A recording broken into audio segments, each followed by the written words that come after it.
Not this one. Can you hear me, Diana?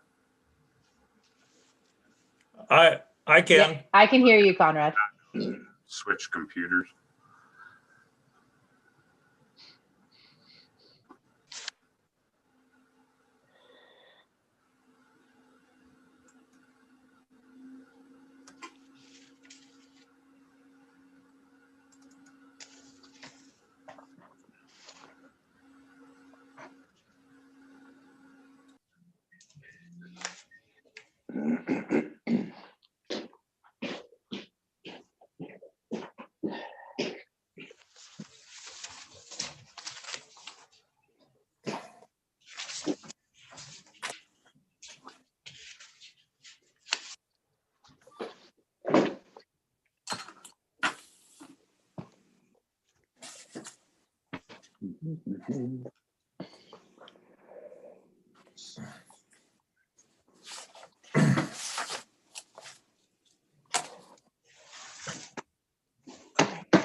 How was everyone's day today?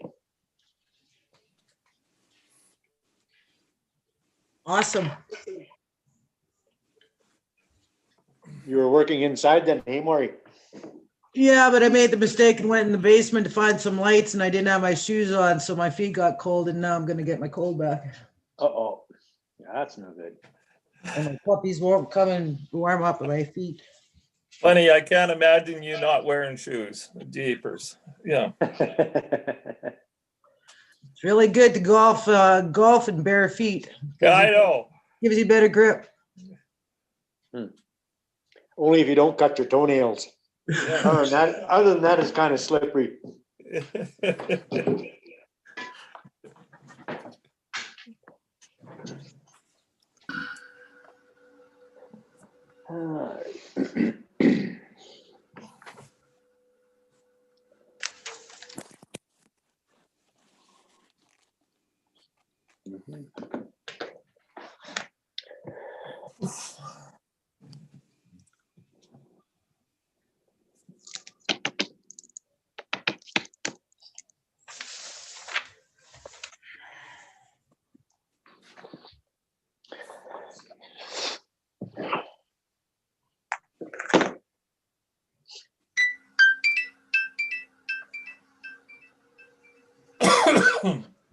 Does that mean it's 7 o'clock?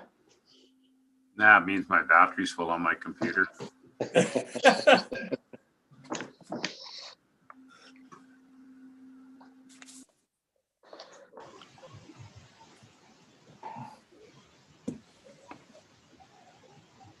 All right, I see 7 o'clock is here now. I would like to call our general meeting to order. In front of you, you have a agenda for this evening's meeting. Because of boiler issues at City Hall, we've decided to run it through Zoom. And for the media that is out there, welcome to our Zoom meeting. And okay, you have the agenda in front of you for tonight's meeting. Is there anything that anyone would like to add to this? Seeing none, I'm looking for an approval of the agenda. Motion to accept the agenda as presented. Okay, Conrad, do we have a seconder? I'll second. Richard, do you need to unmute, I think, maybe? Okay, second by Richard. All in favor? Anyone opposed? And that's carried. Sorry, I don't have all of you up on my screen. I can only get to the bottom 4 here for some reason. So if anybody Actually, I think objects- Richard, you just muted yourself.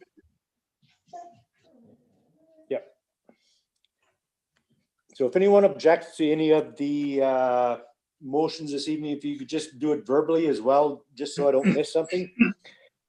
We also have the minutes from our last regular meeting on November the 23rd. I take it you've had a chance to go through it. Does anyone have anything that they would like to correct or make mention of? If not, looking for a motion to approve the minutes of the November 23rd meeting. I'll make that motion. Ron, thank you. Do we have a seconder? I'll second that. Second by Clay. All in favor? Anyone opposed? And that's carried. Business arising from the minutes. I don't have anything tagged here. Is there anything that anyone would like to bring up?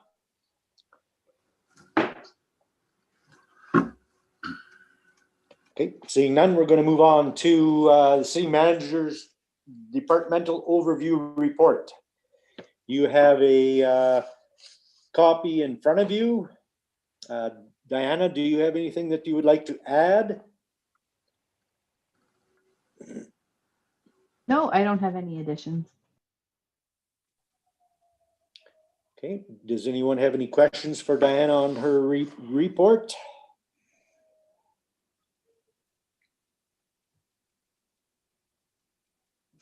Okay, seeing none, looking for a motion to receive Diana's report. I'll make it. Tom here. Motion by Tom. Do we have a seconder? Yeah, I'll second. Second by Ron. Any further comments? Okay, all in favor of receiving? Anyone opposed? And that's carried.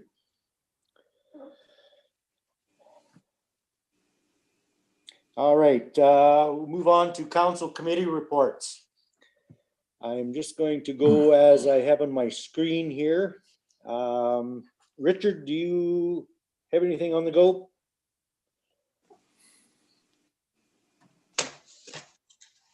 Sorry, can't hear you.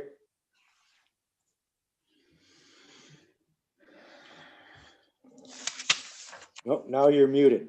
I'm not sure if Richard's audio is set up correctly because we haven't heard him. Can you hear me now? respond.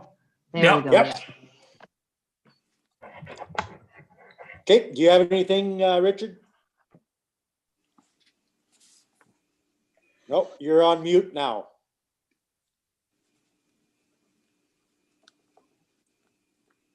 I'm still not, Now you're good. and I don't have any sound for some reason. No, you're good. You're good, Richard. We can hear you.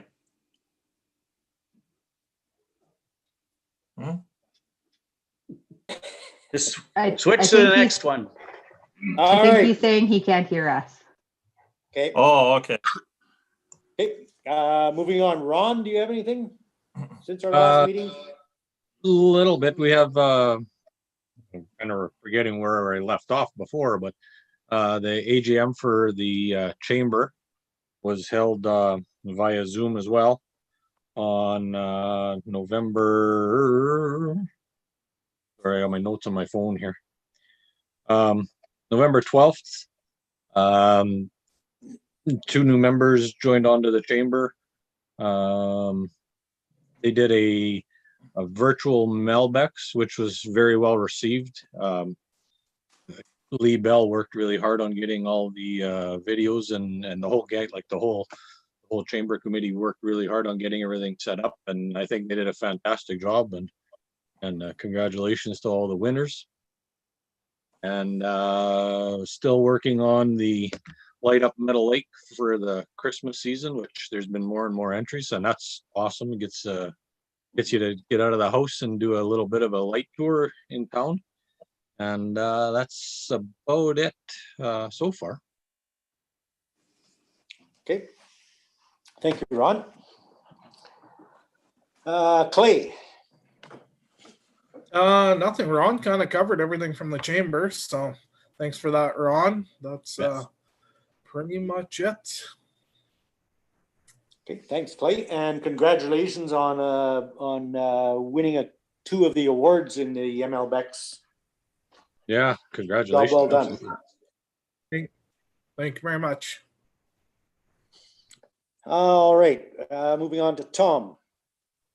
I guess I attended a Lakeland board meeting down in North Battleford on the 9th. We spent quite a bit of time reviewing. I've had a consultant's report on a bit on the organizational structure and some of our spending priorities and a business plan and a number of things that to make sure we meet all of the legislative commitments the board has. Says he had identified quite a few potential deficiencies. So it was a long meeting, but we seemed to get quite a bit done. So one more, and I think we'll maybe have most of the consultants' report handled within the administration and the governance part of the board. So anyway, it was good. We'll see what happens in the next one. Okay, thanks, Tom. Conrad? Nothing to report. Okay. Maury? Citizens on Patrol meeting. As I've attended my first meeting there, Ron wasn't able to attend because he had a triple booking there, but it was definitely an eye opener because I didn't really know what I was getting into there. And as some people around the table weren't quite sure either. I was gonna read off this whole blurb here, but it's just basically what it sums down to that is with the citizens on the patrol, the members that are still there, they're finding it very frustrating. A couple have been out on patrol maybe about 2 months ago. One other hasn't been out there for about 3 months. They're trying to regroup and gonna have to figure out a way to do a blitz to get people interested to signing up. As far as the cooperation there, one of the main concerns is when these people are going out on patrol, they're driving around and not really seeing anything. So they might go out 2 or 3 times a week, right? And they don't see anything, and then they get frustrated, like, why are we out here? They're looking for some communication there with the RCMP, which of course with the RCMP, they can't really give too much information.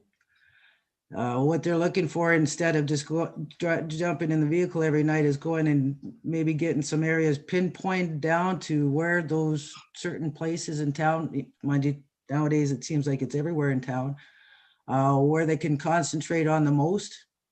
And also with the events there coming up, like bingos or hockey tournaments or whatever, when those things are going on, there would be certain areas that the RCMP have been tracking, right? That they normally have areas with. They're looking to hopefully get more direction on where that they should be going, but then that also comes up to what the RCMP can actually communicate with them. Okay. Because they have their policies and everything else, right? With the new man in charge coming next month, maybe there could be some direction from his past experience there. He's been cleaning up some areas, so maybe with him coming in, maybe something can be done with the communication. But like, what can we do to provide them all the backing that we have? But I'd had another chat there with Rick there today, and they're regrouping. And they'll be having their elections, and then we'll be having another meeting to get a update and basically starting from baby steps to get back to where they were before. But the big thing is, how do we get people to volunteer without the certain restrictions? There was one person at the table there that had mentioned that it goes beyond somebody driving around. We have to get into preventing crime before it happens, helping out the youth and poverty and everything else.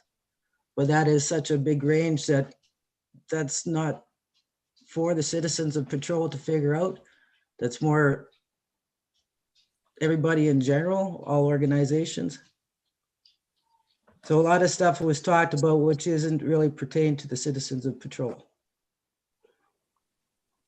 Okay. Just a question, Maury, did they mention, I know years ago when, with the cops program, anytime anyone went out, they had to check in at the RCMP detachment, just so the members would know who was out. And at that point, I know when I was involved with it, they would give us a heads up as to, say there was a rash of something going on in a certain area, to maybe patrol that one area just a little bit more, or just sit and watch for a little while in certain areas. Definitely there's hot spots throughout the community, but did they mention anything like that? There is the call-in number that everybody is supposed to call in on, but a lot of times too, the main time is from 4 to 8, and there's a lot of people that know that RCMP don't work from 4 to 8 in the morning, right? So then also too, it comes back to, we were talking about getting RCMP 24/7. I don't know, that's probably just a couple of officers within that period of time, right? I am gonna If somebody jumps in at 4 just- o'clock in the morning and goes around, they could phone that number, but then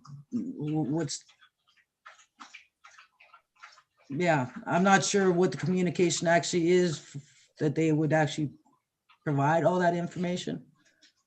Okay, It just I seemed am- like the RCMP had indicated their roles and their policies, and kind of had to keep certain things to themselves.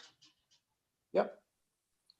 And that's understandable. I am gonna disagree with the no one working from 4 to 8 o'clock. I come to work fairly early in the mornings. Last week, I came in at about 5:15, and there was 2 RCMP vehicles. One was like a Tahoe, and one was a car that were driving around. They didn't have anybody stopped, but they were driving around. That's 5:15. So I am going to disagree that they don't work from 4 till 8 o'clock. That was the time that they had indicated. Okay, maybe that's when they're at full command, or like at not command, but filled right up. But I know they do work early in the morning. If you go out at 6 o'clock, numerous times I've seen them out and about. And whether Yeah, the detachment members do get called out during those times, so they might be out on calls. What I'm unsure of, because I've heard this comment lately too, Merlin, is that what hours the traffic services division is keeping, because that would be visible patrol cars maybe, but I don't know what their shifts are. Yeah, I'm not sure what they are. No. And I can't verify it was traffic services. I wasn't close enough to see if it was them or not, or if it was just regular city member, or what it was. But anyways, sorry, carry on with that. Anything else, Maury? No. We'll Okay. find out at the next meeting. All right, sounds good. Couple of the things for myself since our last meeting. I had some jotted down here. We've started back up our city mayor's caucus meetings. Every Monday morning, we have a meeting with the city mayors and administration city managers, just to talk about with the COVID-19, what's going on in the province, stuff like that. Basically, it's a gear up to Tuesday morning meeting that we have with Minister of Government Relations, Don McMorris, and it's been quite informational so far. Unfortunately, I missed today's morning meeting. I was away from the office and couldn't get on it. But tomorrow we will have the city mayors and the Minister of Government Relations meeting.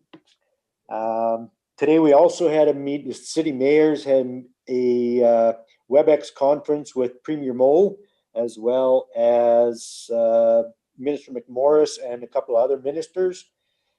I I won't get into the crux of everything that went on. There were a few questions from the various mayors.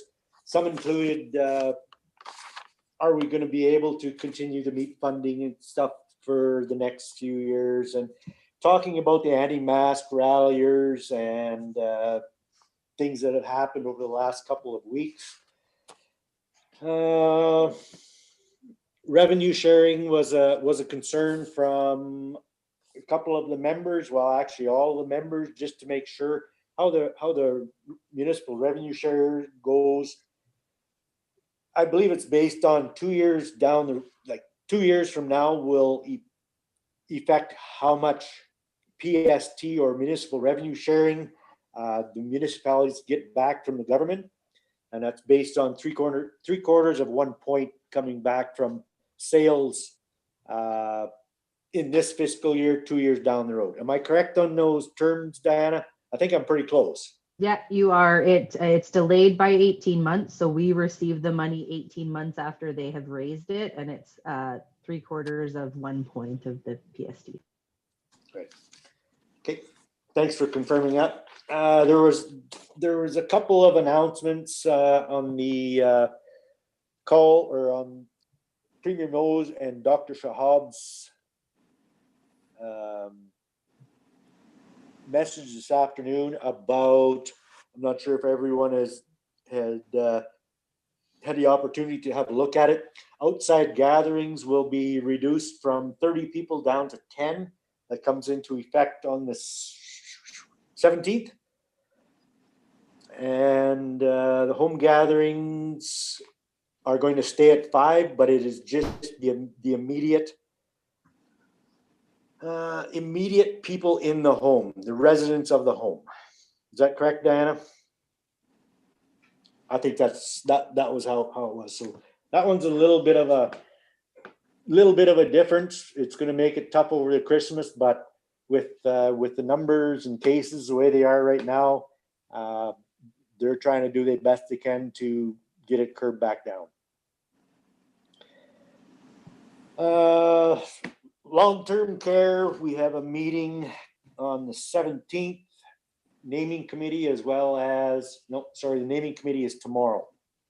And the long-term care steering committee is on Thursday. Diana had sent out an email in regards to the naming possibilities that were submitted to the SHA. And there was a correction on, apparently they couldn't quite write it down what the RM and ourselves had submitted for the two names, but that was corrected. And we'll be talking about that tomorrow in the meeting. Does anyone have any questions about the long-term care?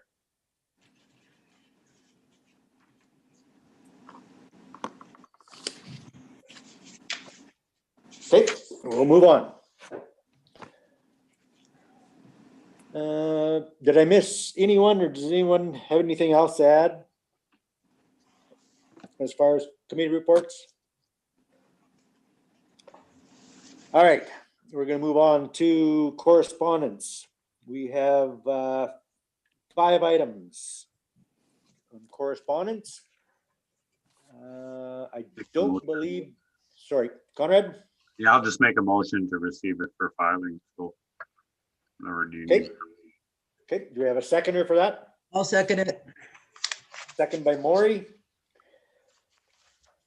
Is there any comments or concerns, questions? Okay. All in favor of receiving the correspondence? Anyone opposed? And that's carried. All right. Moving on to council inquiries. Gives the opportunity to for council to ask administration or pass anything on to administration that the good, the bad, the others. I'm just going to start at the opposite end. Maury, do you have anything that you would like to bring up? Just a simple one to start here. Diane, it was brought up about the dual flush toilet bylaw that was removed. For back in 2015, we found out, our shop found out a couple months ago that it was removed out of the building code, and it was gonna possibly be put somewhere else, but it hasn't. Is there a way that we can come to resolve whether or not that's supposed to be a bylaw, or how is it gonna be handled? Because it should be. Okay. Yeah, I can confirm that I did look into this after you and I talked about it, Maury. And it used to be a provision of the building bylaw, and at the time that it was removed, there wasn't an intention that it would be put anywhere else. There was a discussion at the council table about some concerns that the low flush toilets might cause to the greater sewage system. So we chose not to put it anywhere else. So if we're wanting to bring that up, it would require a bylaw amendment to bring it back in, but that was a choice of the council of the time. And how does the public get advised of that? Because I know one other council member here did not know that that wasn't a bylaw anymore.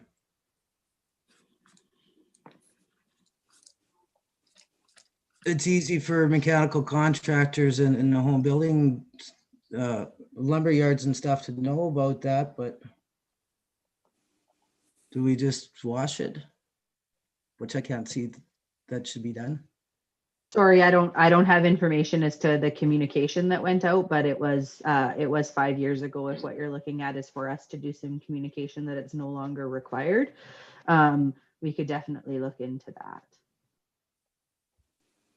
Okay, we can maybe have a little discussion later and look into what the best possibilities. I do remember, now that it's been brought up, that it was a concern that if everyone went to the low flush or low volume flushing, that maybe the solids would get built up, if more than normal, if you will.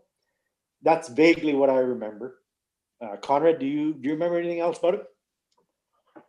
Yeah, no, that was, I don't know if it was a recommendation from Tracy at the time, but it was, yeah, we're not gonna have enough water going down our sewage pipes, and we're gonna lead to a bunch of blockages. So I think we left it, it's optional. It's not mandatory that you install a low flush toilet. So if you wanted one as a household, you could, but if you mandated everybody to have it, I think with some of our, especially maybe, I'm not sure if she mentioned a certain part of town or whatever, it may cause some sewage blockages. Yes, and that was what I found as well, Conrad, is that we actually asked for follow-up from Tracy at the time that this was being discussed, and that was the comment that she brought back.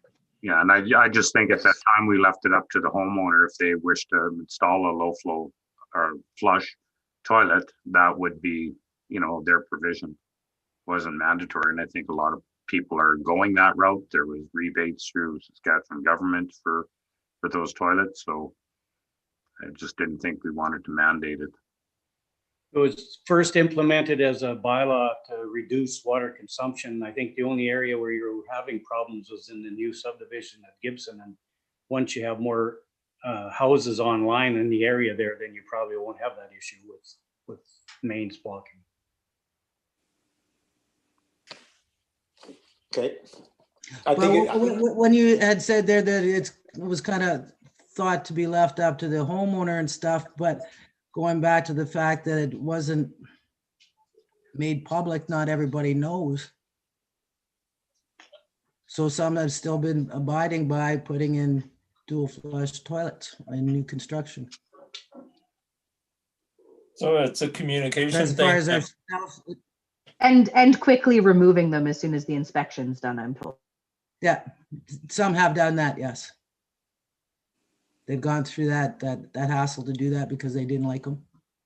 But as far as I was personally there for our business, we now know, so we're not going to be forcing it or telling engineers that are doing engineering projects from out of town here that they're supposed to have dual flush toilets. So we won't be doing that if it's not going to be a bylaw. Okay. Apparently it's not a bylaw right now. Yep. Okay, we'll I think we'll maybe just leave it at that, and if council would like more information on it, we could see if administration could come up with something. As far as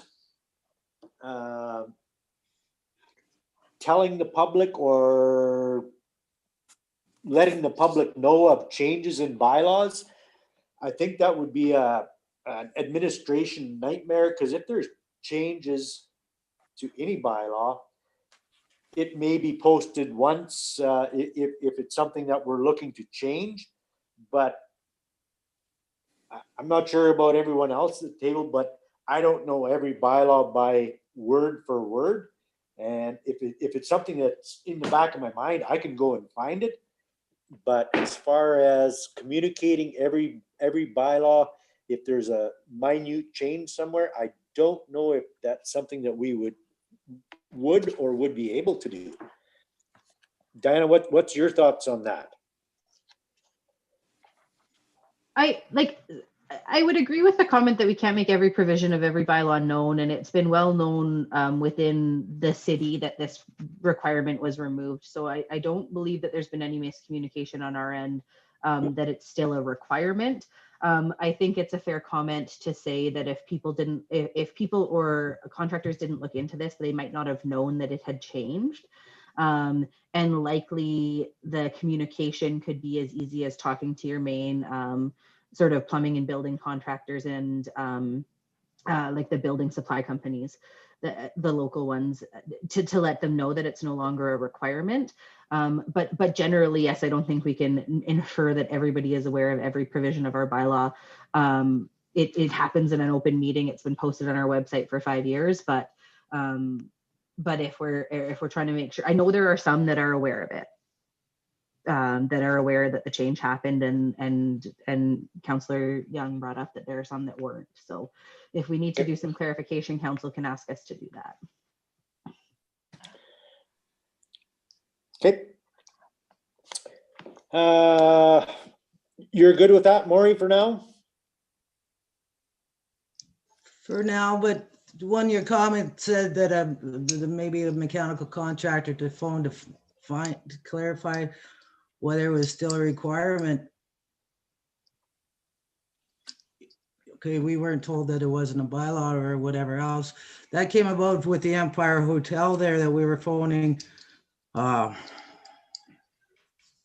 Neil to find out, because we couldn't find it, because we wanted to double check some possible wording in there. And that's when Neil checked into it to find out that it wasn't really there anymore. So anytime for ourselves or any other company that was going to do something, they should be double checking the website to find out if it's whatever pertains to them, if it's a bylaw still. Well, I think they can be notified that there's updates to a bylaw, right? So those are available through the council information stuff that we put out after the council meeting. So sometimes it's just staying up to date as to what council has done. But I know, for instance, when I built my house in 2017, it wasn't a requirement, and we don't have dual flush toilets. So my contractor was aware of it. Okay. That's probably too, because it wasn't. But I'd like to further conversation about that. Okay, we're gonna carry on. Richard, do you have anything? Yeah, I was just wondering if the administration looked at the possibility of putting some extra no snowmobiling signage along the perimeter of the Lions Park yet. We have, but it will have to be in 2021. Why is that? Because the signage budget has already been used, and we don't typically put signs in once the ground is frozen, if we can avoid it. Well, there's large fences there where the signs could be attached. I doubt if a couple $100 would be that significant, since this is the time of the year that the snowmobilers are going to be going into the park again. I also thought that one time that we had discussed some funding to update our website. Has that happened yet?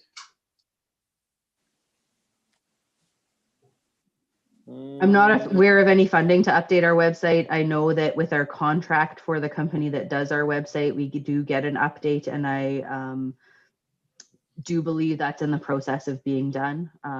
But that's within our contract. It's not actual change. They'll change the way that the website looks to make sure it functions for us. And I'd given some information to Rocky about different dust proofing options, and there was supposed to be a report generated at some time. That hasn't been done yet. Public Works is the one generating the report, and they are currently working on it. So we hope to have it in early January. They were having some trouble getting some of the information. I'd like to know if 7th Avenue could be done with the DL10 oil treatment, and whether that would be subject to the 40% grant rebate for the east side projects. Okay, We can look into our funding agreement and see if that's a possibility. And the one concern I have about the 1.8 million that we're budgeting for water and sewer, we really don't have a handle on how many people we know are going to be hooking up directly from their house to the system. Are we going to be getting that information before we tender it or after?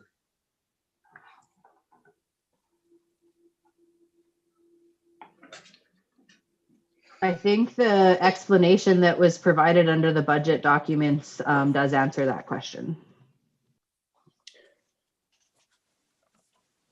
okay, we can deal with that one in our budget talks. I think that's a part of that discussion. Any other council inquiries there, Richard, on that? Just another comment about the RCMP. I know that robbery that happened in town here, I never noticed any reporting of it until a day later. If we did have some kind of WhatsApp program or something available that the RCMP did use, at least people would be on the lookout for a dually that these individuals were supposedly driving. And we would have the information sooner rather than a day later when the individuals are probably out of the area already. Is that the robbery Green Lake and then transformed to the RM? Yeah, I know that I did not see that on my RCMP Enbridge. I didn't see it there. I did see it on social media, but it didn't come out on the Buoyant either. So the only information that I found was what was on Meadow Lake Now News, which is a little bit too late for anybody to do anything with it. I think that's maybe a conversation we need to have with the RCMP. I know we brought it up to them before about reporting through that Enbridge system or whatever it's called. yeah. They did send an email out that night at 10:30 that night to communications. But that was it. I mean, 7-8 hours after the fact. And then they had the wrong vehicle, year of vehicle and the wrong plate number on it. So they were looking for the wrong vehicle. Yeah, that doesn't help. No, I think that's a conversation that we need to talk about. You know, we've always had a communication strategy with the RCMP, and you know, we brought it up when Ryan Howe was looking after things, and I think it really got a lot better. And I think we need to revisit this. If they want the public helping them out, finding or reporting crimes, I mean, they need to do the same. Okay.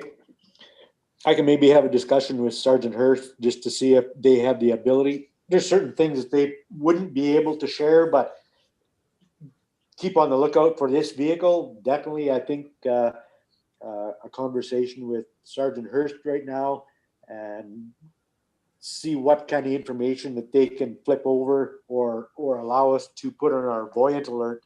At least that would get out to 500 plus people. I think that's what our subscription is for the Buoyant.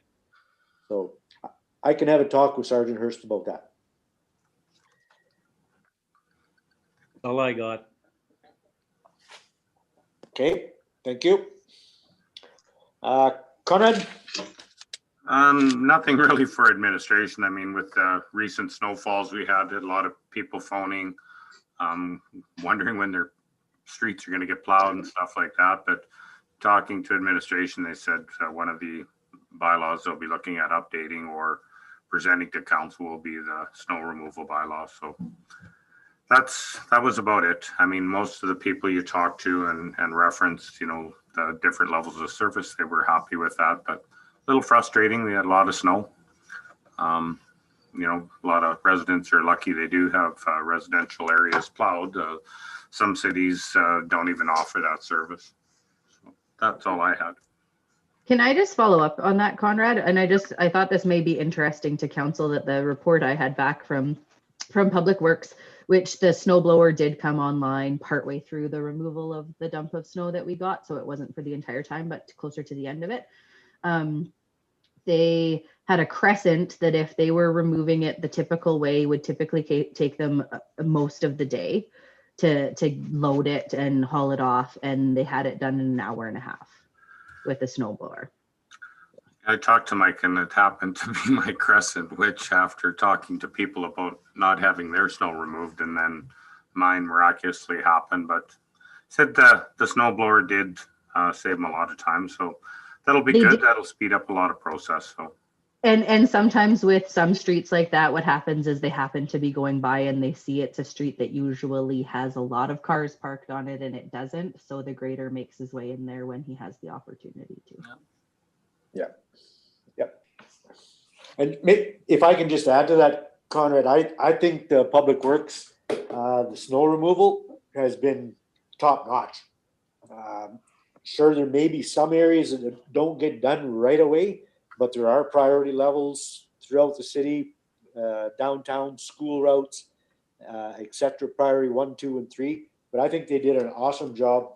And that I watched the snowblower for a little while, and it was like 3 minutes to load the truck up. So I believe it was a very good investment on the city's behalf, and just want to give a thumbs up to the Public Works crew. Yeah, no, I agree with you. I mean, some of the complaints that I was getting about the windrows in the middle of the road where people had to walk over them, well, you know, takes a little time to get there to mobilize. It was a small inconvenience, and you know, from what I can see now, everything got cleaned up. So, yeah. Okay. Anything else, Conrad? No. All right. Tom, thanks. No, nothing. Okay. Clay, do you have anything? Just a couple comments. One, going back to with the RCMP, I'm getting asked quite a bit just on what our procedure is going to be to work closely with the RCMP for these matters. I know there's a lot of things that are out of our control when it comes to RCMP matters. And, you know, with that robbery of the vehicle, there's, from my past being with the force, there's a lot of things that come with it too, especially when there's a firearm involved.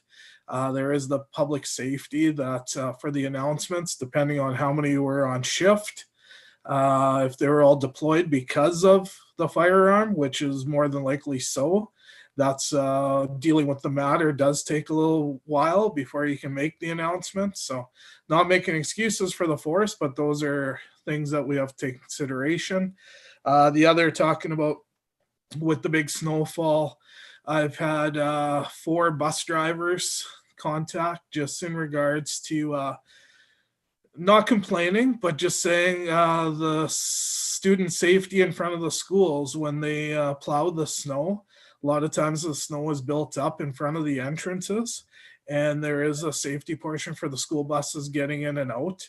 There have been a couple school buses that go forward, put it back in reverse, and it takes them a bit to get out of the school zones. But I mean, on the other side, we're dealing with the big snowfall. I do want to give kudos to our city staff, because with all these even COVID restrictions and that, they're adapting very well to what's coming forth. And you know, they're looking at our public safety as well. So kudos to our staff. That's all I have. Okay, thanks, Clay. Ron? Nope, no, I was just, again, the comments with the beginning of the snowfall. Hopefully moving forward with the snow blower, you know, the windrows won't happen, and And we'll end up having to buy more trucks than anything else after the fact. Don't say that. But no, hats off to the crew. They did a great job once they got everything moving. So.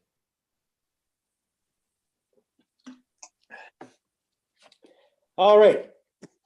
I think we're good there. We're going to move on to old business.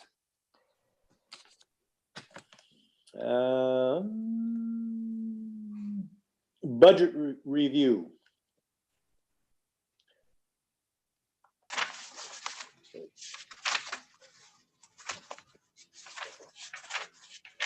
I take it everyone's had the opportunity to mull over our budget talks from our last meeting. There are a little bit more information here. Diana, do you want to speak to this, or what would you like? Sorry, I should have chatted to you today about this a little bit more, but I didn't. No, that's fine. I think when we're talking about budget review, there was a follow-up report of extra information that administration had put together since the last meeting, and with things that were questioned and different options. And so I think that's the first attachment for the budget review. And then there is the document where you guys would go and make decisions. So just to go through a couple of the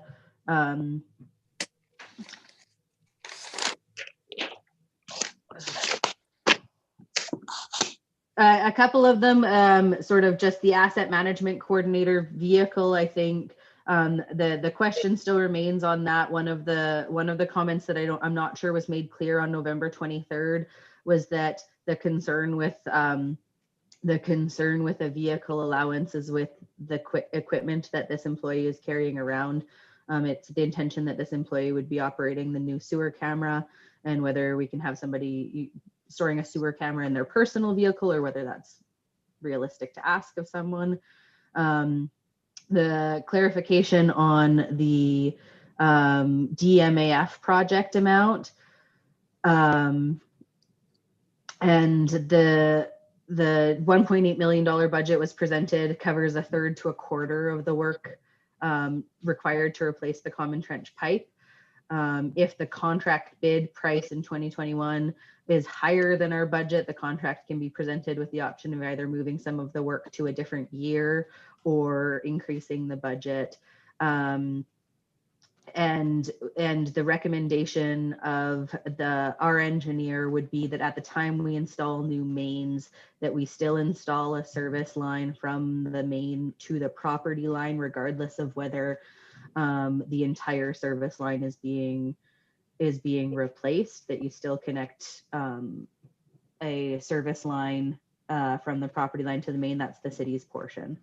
And so in that way, I think the answer to Councillor Levesque's question is that the number of people or residents who then hook up from their property to the property line, the question will have less of an impact, has the potential to have less of an impact on the budget. And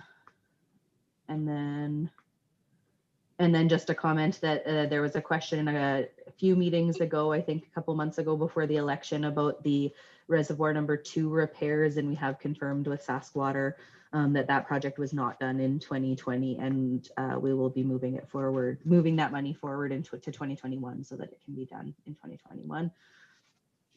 So I think you could have a discussion about sort of the updates and then get into the decision items if you wanted, Mervin. Okay. So we'll go back to the top of the report. If anybody has any questions or comments, there's the overview of budgeted operating revenues have decreased by 39,000, operating expenses decreased by 79,000 for net increase to the operating surplus of 40,553. Capital expense reduced by 1.07 million from the original. Without further changes, there's still overall cash deficit remaining of 1.966 million, which can be managed through further expense reductions, revenue increases, borrowing, transfers from reserves, or some combination of the above.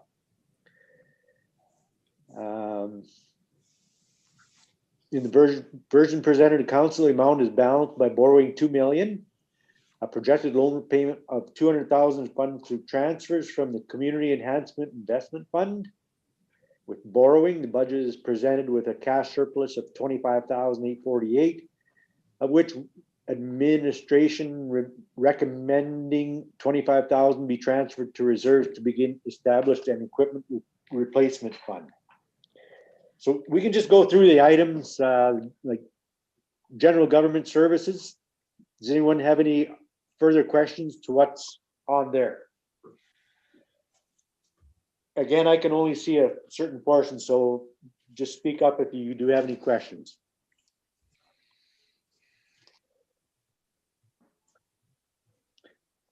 Okay, I'm going to go to protective services, capital projects, fire chief truck.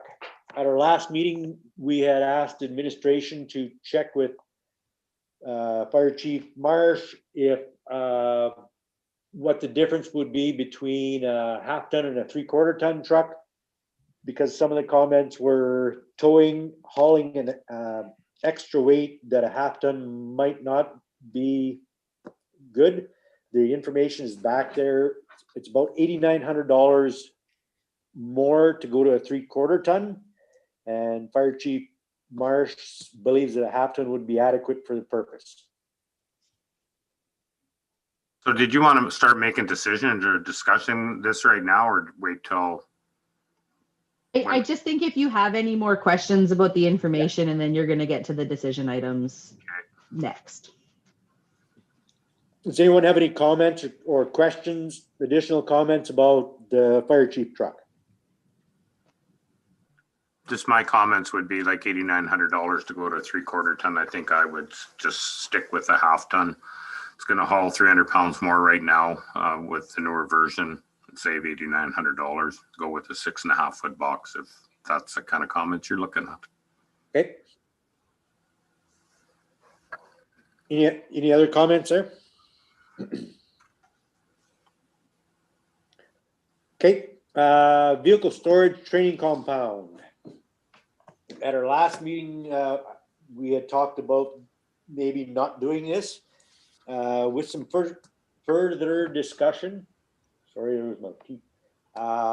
Further discussion with Diana. She had checked in with the towing company that we were going to check in about storing vehicles in their lot. I believe the response was they don't know if they really wanted to do that. Is that the term? Yeah, so there was one of the towing companies who said they would. There was one who was a little bit hesitant, but we have provided for council's information the cost per day that we would be charged. The concern that raised is that a good number of these vehicles we end up tendering out when we tow them. And if we are then paying this cost for holding them up to 30 days and then a 2-week tender process, we generally won't recover that money. So the concern is right now we charge out we use the public works yard, and this was looked to be an alternative location. So what's been done is we've separated out the towing compound and the lagoon security items. And so the cost to install an RFID card lock control at the gate of the lagoon access point is $3,500. The cost to install security cameras with offsite storage is $4,000 for a total cost of $7,500 for that portion of the project. And then the cost for the actual materials to get the compound built would be $15,500. So you could consider them separately, or you could consider them together for the total cost of $24,000.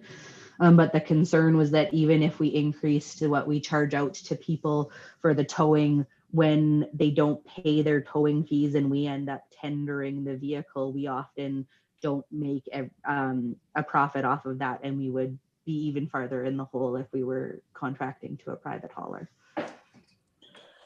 Okay. Any further comments from council? Are we looking at increasing the dumping fees of the septic trucks to cover Yeah, some of the costs?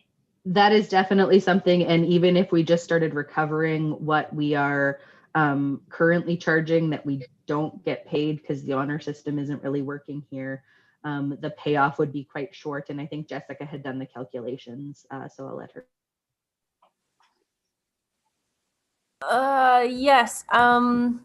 Yeah, we did a price increase following the previous lagoon dredging in 2015. I believe we did a price increase effective 2016, but have not really seen those payments coming in since that price increase went into effect. But I think we were looking at probably, if you went back to what we were recovering in revenue in 2014, times that by the new rates, probably $3,000 to $4,000 in revenue a year.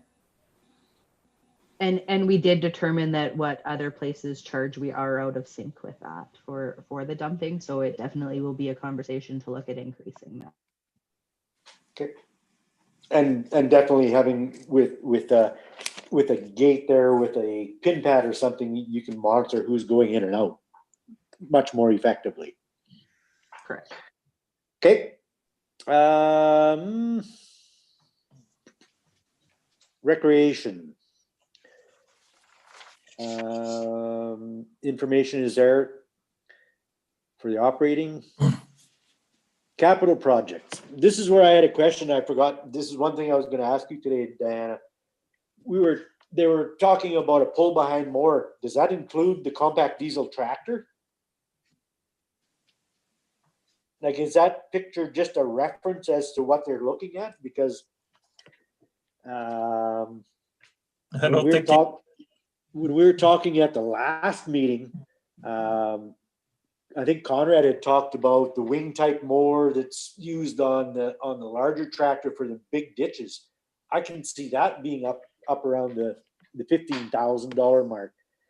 But that pull behind finishing mower that's on this picture here, I'm assuming that 30,000 is going to include the tractor. My understanding is that yes, it would include the tractor, but I can definitely clarify that Because with like the recreation manager and foreman. yeah, I'd like to know that for sure. Sorry, I should have asked you that today. It's one thing I forgot. But that compact or that mower that they show there pulling behind, you can buy that for like $5,000 or maybe $6,000. So I would like to confirm that that's what we're actually talking about, not a wing type Schulte mower that Conrad had referenced at our last meeting. I think it was a Schulte that you were talking about, or a bush hog or something, Conrad? Yeah, no, that's right. I thought that's what they're doing, like a 15-foot rough cut mower to pull behind an existing tractor. And I had the same thing, I guess. When I seen this, I guess, well, I must better include the tractor, because same thoughts that the mower's not worth that much. No. We got, it is the identical quote to what we purchased this year, which was a mower exactly like this. So my guess is that it has to include the mower, but I can clarify and see if I can get an app. No, I think you're right. It includes the tractor is what we were wondering, the tractor mower. So I'm thinking it's replacing that that one tractor with just got looks like a homemade roll bar on it. You see pulling about that same size mower down the ditches all the time. So Yeah, and that is my understanding of the mower that's being, or the mower that's being replaced. Okay. So I think maybe just a little more information on what actually that they're looking at, whether it includes a tractor and what type of mower that they're using, if that's all right. Yeah. Okay, thank you. Any other comments about the recreation? Public Works.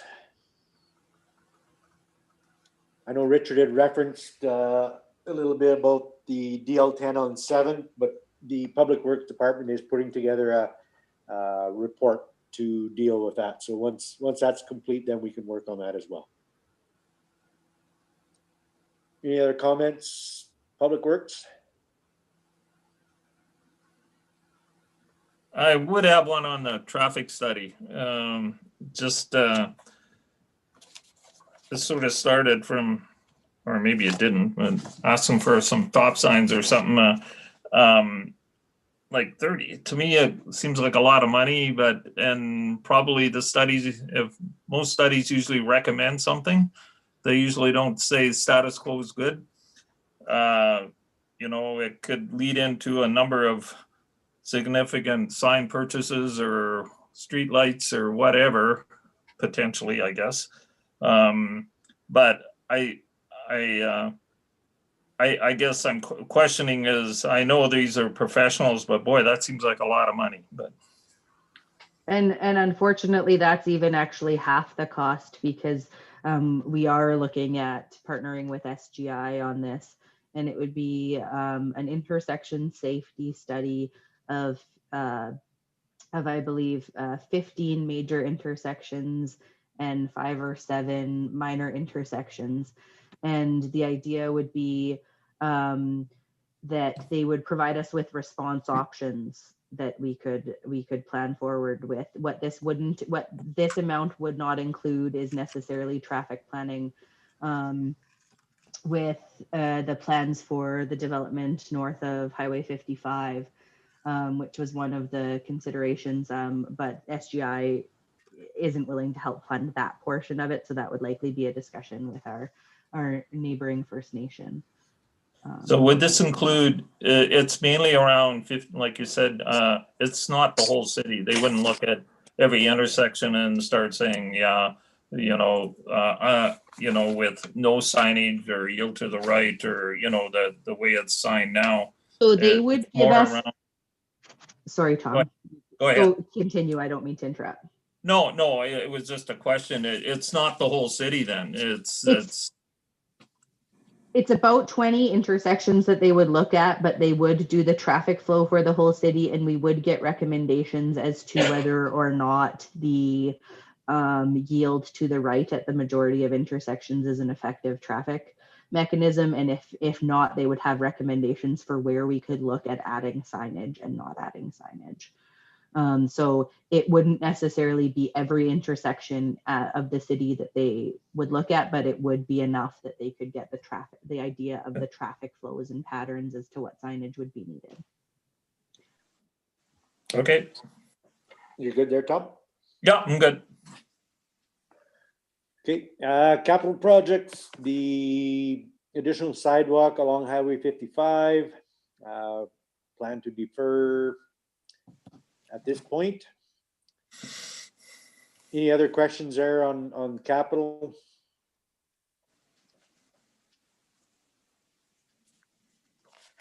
Asset management coordinator vehicle, we had touched a little bit about this, personal vehicle hauling, sewer cameras, etc.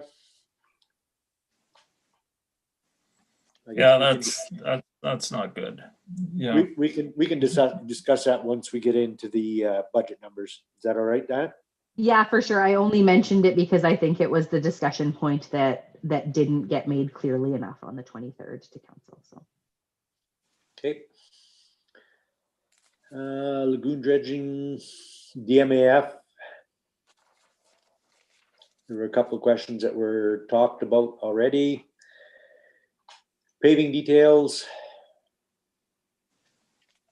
And as Dan had mentioned, Reservoir 2 repairs for that pipe that Conrad had inquired about the last meeting.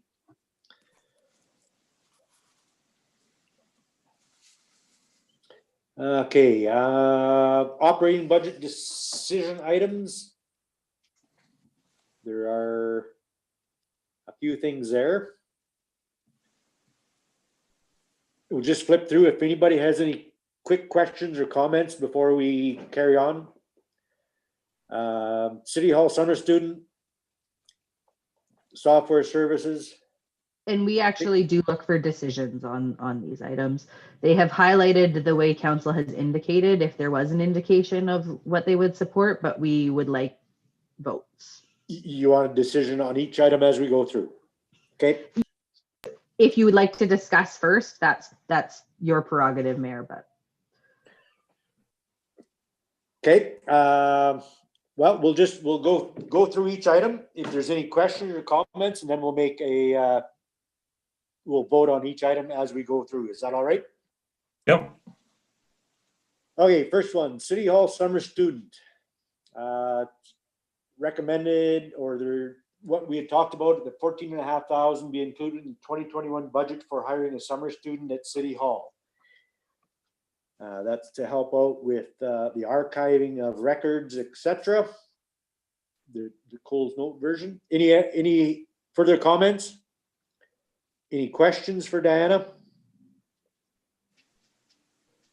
Are we good with to include that 14,500? Yes. Yes. Yep. Yes. Okay, does anyone disagree with it? Okay, moving on, software services. An additional 9,500 be included in the 2021 budget for software improvements.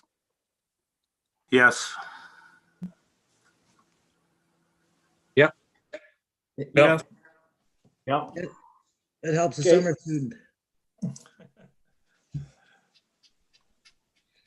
Okay, I think we'll go when we go through here. If anyone objects, if you could bring it up, that way we won't be here. Not that I'm trying to rush through, just trying to make it a little easier for everyone. Sounds great. Chamber of Commerce grant. Thanks, Richard, for your approval. All right. Chamber of Commerce grant, operating grant will be maintained at 25,000 for 2021, with the chamber continuing to operate the tourism office. Any objections? Okay, that one's good. Emergency measures that 29,358 be included in the 2021 budget for EMO costs. Any objections? Okay. Item number 5, public works staffing. That the city adds 76,000 in the 2021 budget for the addition of 1 full-time equipment operator and 1 additional seasonal position for the public works department. Any objection? Could Jessica scroll this thing up a little bit?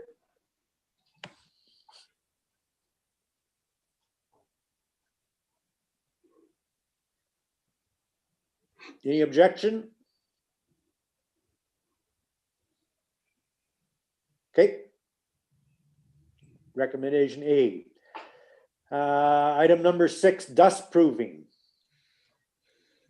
So this wasn't included, that additional, right? It's not highlighted? That's So how I it's took it. that we didn't have a clear indication of where council was leaning. So what is presented is an option to include the additional $20,000, that no increase be made to the dust proofing, which would mean it would stay at 40,000, or that another specific direction be given. In the version that is presented, that higher number is in the total. So we would be adjusting the numbers in the budget if you dropped it down to stay at the 40 that it's been the last couple years. Yeah, my opinion is to leave it at 40 and only do 2 applications. Just do them at the right time and the right way. Yep, 2 applications, June 15th and August 15th. The 3rd application you'd put out would be wasting money.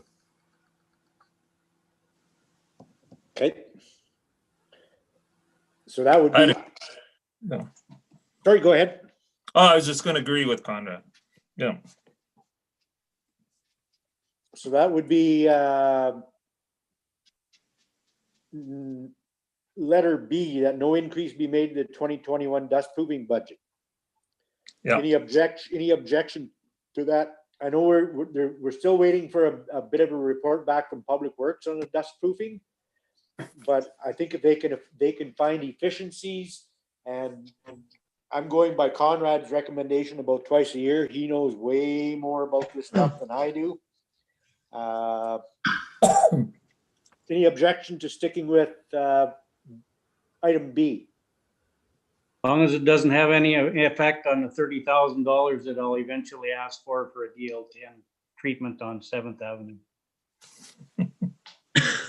think what you're gonna find out, Richard, is DL10 now, Pounders Emulsions, where you would have bought it before, no longer sells it or applies it. It's out of Alberta. It's about 68 cents a liter. So you're looking at probably 2 liters a square meter.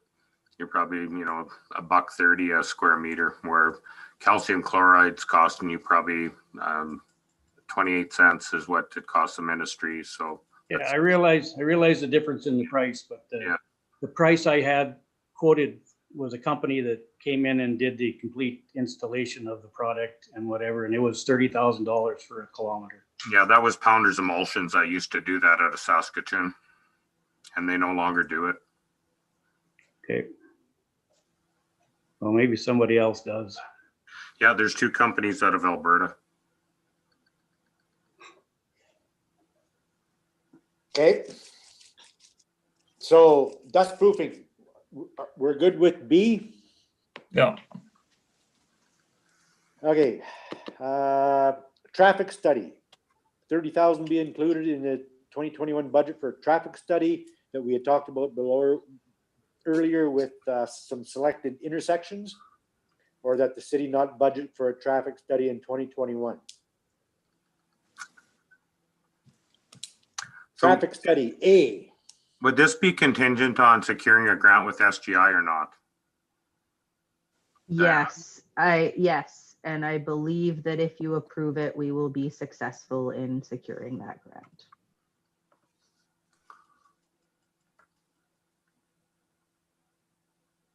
Okay. So 7A, do you want to include it?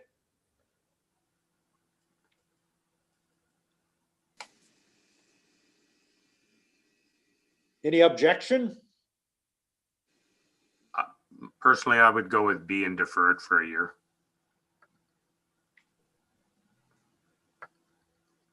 Tom? Well, it depends on what the, desired outcomes are and the timeframes. I mean, if we, I do see and I do hear people talking about, traffic within the city, and especially on some of the major intersections where, I guess if we get some good advice and some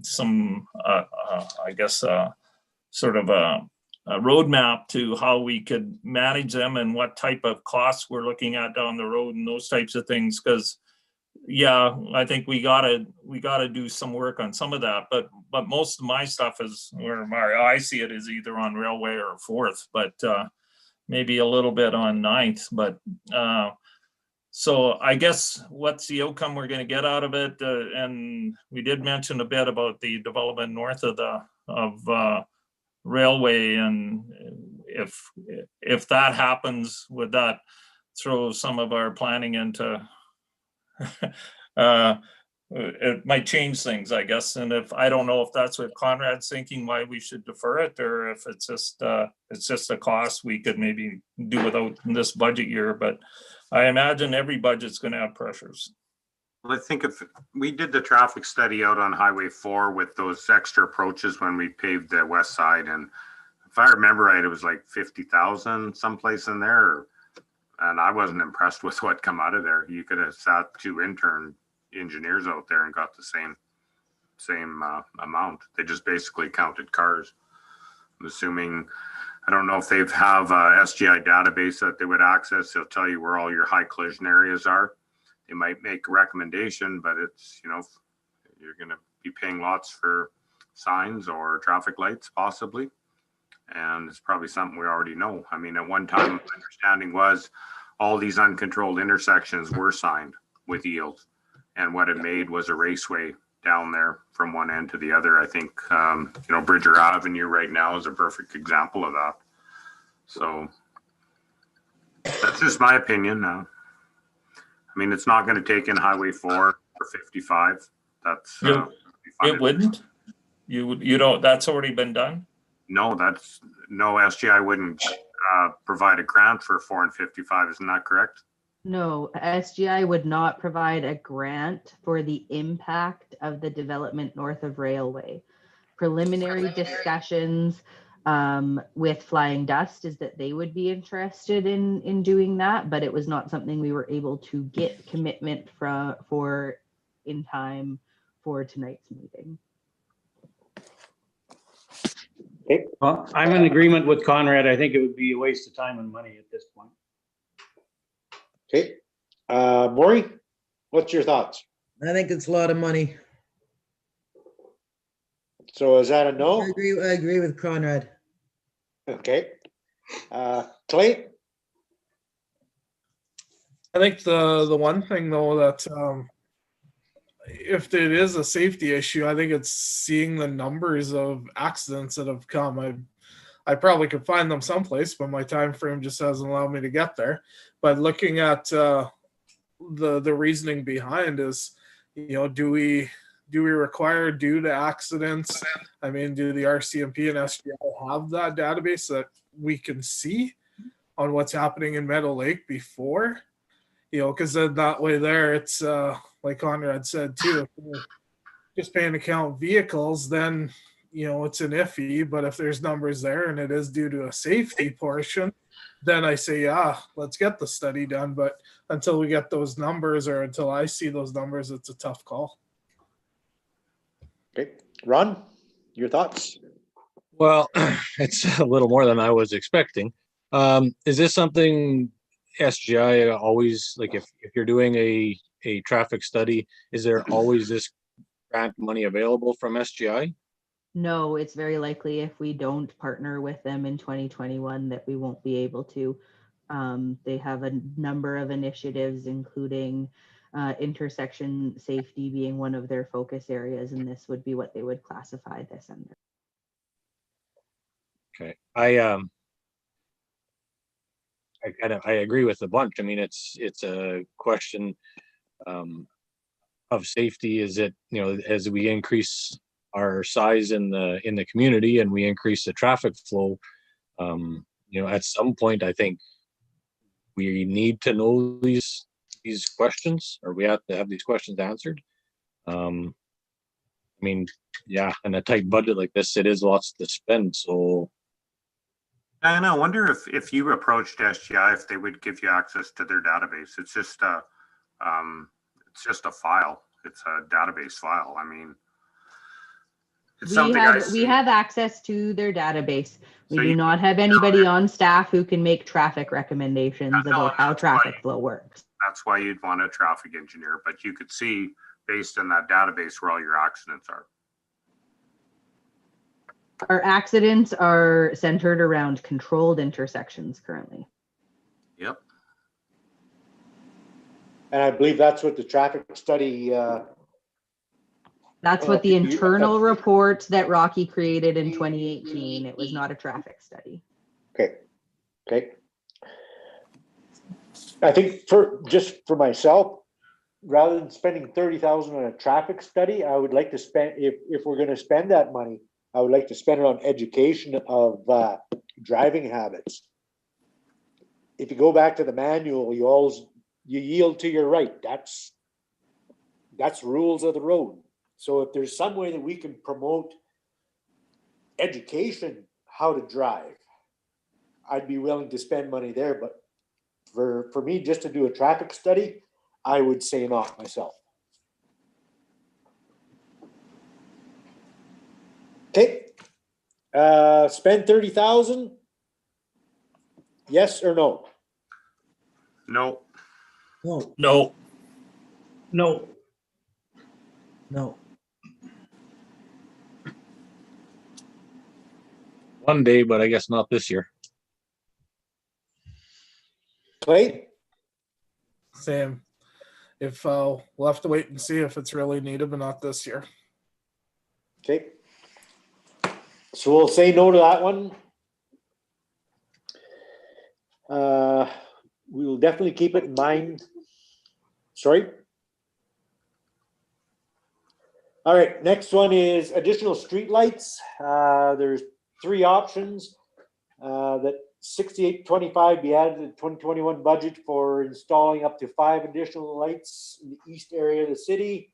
20,000 for up to 15 streetlights and that no additional streetlights be added to the city at this time.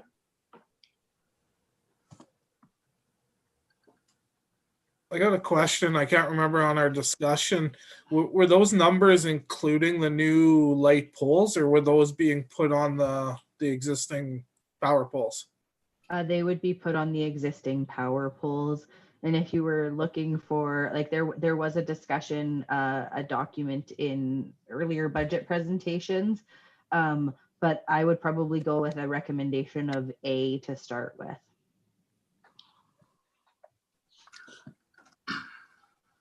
That's what I agree with. Me too. Give them some light. Me too. I agree. And if it's part of a sort of a 3-year program or whatever, and see how it works the first year, and we just keep doing it for 3 years and get there. I think when we looked at the report, there was some pretty large spacing in between streetlights. And if you look at our Eyes That Care program with the solar panel lights, that we were, light up the area a bit more. And Yep. I think if we could put 5 in here, I think it might help on the east side of town. Okay, any objection to going with 5? Okay, we're gonna go with number 8A, that 6825 be added to the budget. But those numbers are already in the numbers. Is that correct, Jessica? No. No, I don't think those ones No. are. We've taken a couple other things out that were included. Okay.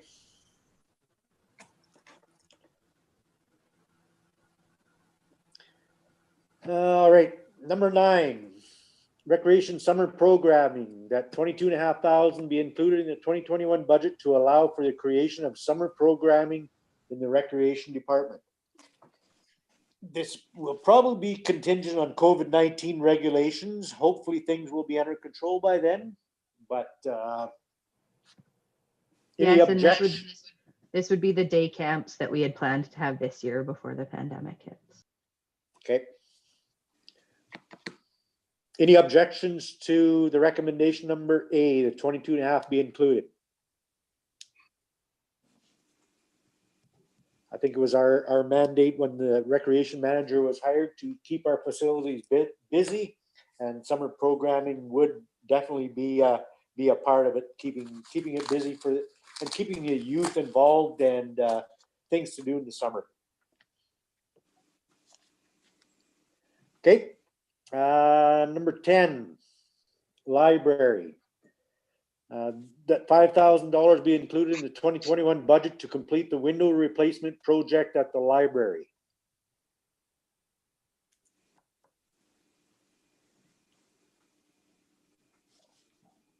Any objection to that? This is the last set of windows there. Correct, there's 3 windows to be done to complete this project. Yeah. Just a question. I don't remember, Diana. Does the RM, do they put any money into maintenance of the So building? They don't put the money in initially, but they will the next year when they get their, we send them a bill of their share of the costs that we pay to maintain it. Okay. And so we typically have made them aware at around this time of the year of the extra projects that we've included, and that's affected their payment to us for the next year. Okay, I knew there was something, I just couldn't remember exactly how it was. Thank you. Any objection to the library, $5,000 for completion of the windows? Okay. Number 11, tree maintenance.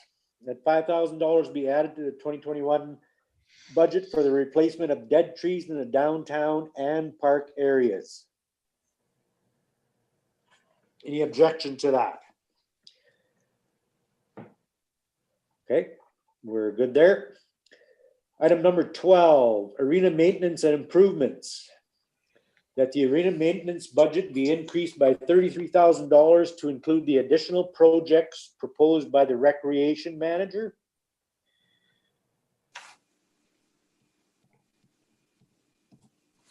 Any objection? No. Okay, Item number 13. Jessica, if you could just scroll down, please. Thank you. Item number 13, pool maintenance projects, that the pool maintenance budget of 79.7 be approved for 2021 budget as presented. And that's for the pillars, I believe, and waterproofing of a couple other ones. So that was, yeah, that was for 2 of the 4 posts to get done, as well No, as a no. replacement, a replacement capital. of the pump. The poster on capital is a separate item. This is for the flooring, the pump, routine shutdown repairs. But the flooring and the pump were the 2 big ticket items in there. And the lockers. Yeah, okay.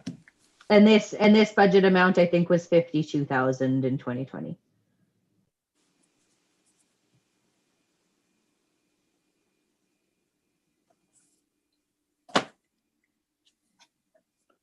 Okay. There it is there. I was looking to see where the support beams were, but I just found them. Thanks. I just got to get back here. So any objections to the pool maintenance of 79.7?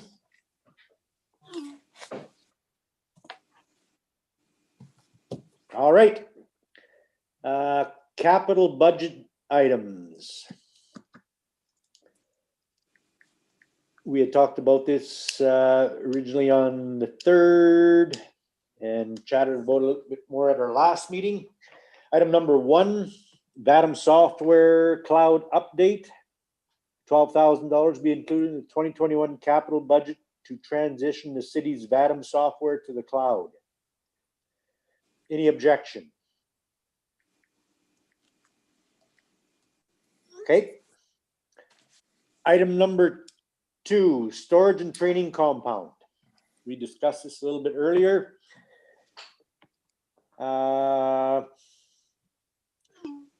Item number 2A, 24,000 be included in the 2021 capital budget for the creation of a vehicle storage and fire training compound. And that would include the keypad to get into the lagoon entrance. I'm in favor of that. So I think I was at the start there. I thought it made a lot of sense combining some of the uses of it and freeing up a lot of space in the maintenance yard. I think it's a good idea. Yeah, I thought there'd be an opportunity with less of a cost with private companies, but with one company not wanting to do it and the other one, our buyback is going to cost more, probably better to do this. And it still has the opportunity for the fire training as well in our own property. Yes. Okay, anyone object to the 24?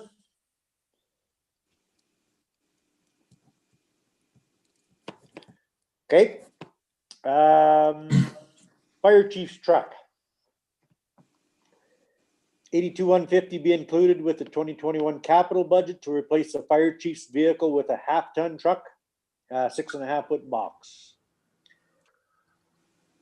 Like I said earlier, that's the recommendation I would go to instead of the extra 8,900 for a 3/4 ton. And basically, this is what Neil had asked for at the start. Okay. Is there any objection to going with the 1/2-ton versus the 3/4 ton? If that's what we so wish to choose as replace the fire chief truck, any objections? Sorry, I don't have an objection, Merlin, but Jessica, can you confirm which option we had in the budget that was presented originally? I believe the budget that was presented originally actually has the 3/4 ton. I will just pull that screen up and double check, but we can I was pretty sure it did drop too, that so- number down. I'm sorry that number is missing in the resolutions here, but it is in the version that was presented. I think it was presented as a 1/2-ton at 82,150. We had asked for other options for what, Yeah. An 8-foot box, a 3/4 ton, and that's what came back. So I think. And I think we included the 8,900 in the budget as it was presented originally today. So just going with the half ton instead of the Yeah, the 3/4 ton, one- we'll take 89,000, 8,900, not 89,000 out of the budget. Yeah, the one that's here on this agenda tonight is the more expensive version. We can drop that down. Okay, so we're moving 8,900. Okay. So no objection to 3A. Okay, asset management vehicle. We discussed this a little bit about our asset management coordinator using his personal vehicle for hauling around the sewer cam and other GPSs, etc. Recommendation that $25,000 be included in the 2021 capital budget for the purchase of a used vehicle for the asset management coordinator. Any objection to that?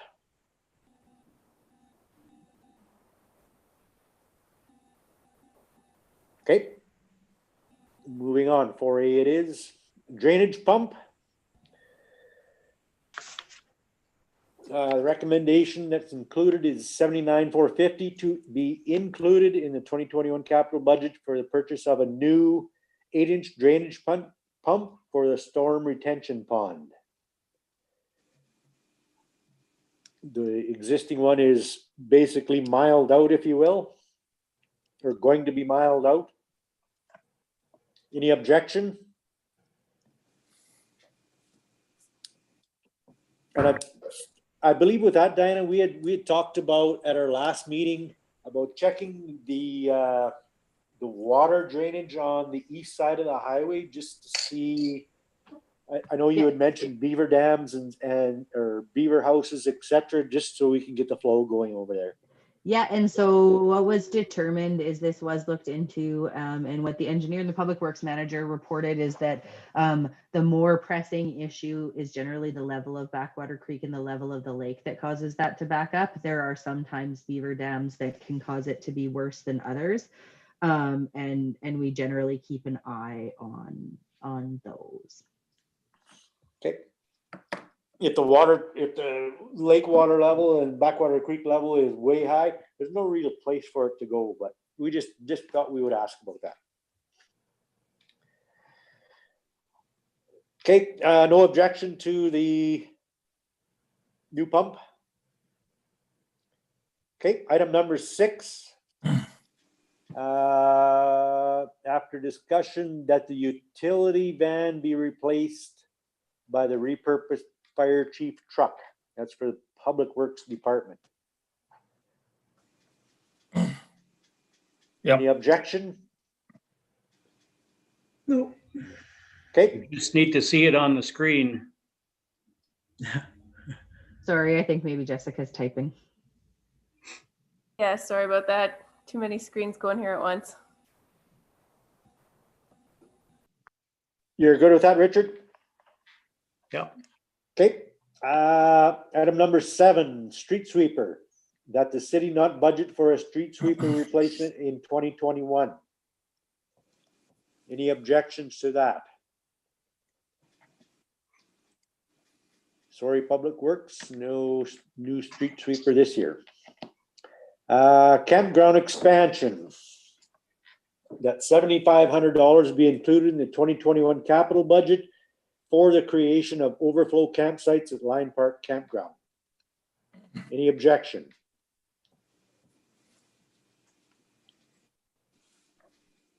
Okay. Mower replacement. That $30,000 be included in the 2021 capital budget for mower replacement. And I know I there don't are have- still a couple of questions outstanding on this. If you're comfortable making a decision without those answers, then I will bring to the next meeting, or could defer this decision. Well, you said it's the same package that we bought last year or 2 years ago? It's the same mower that we purchased this year. I think it was just clarification as to what it maybe had been presented as versus what it's showing as now. Yeah. Which I can definitely provide. Okay.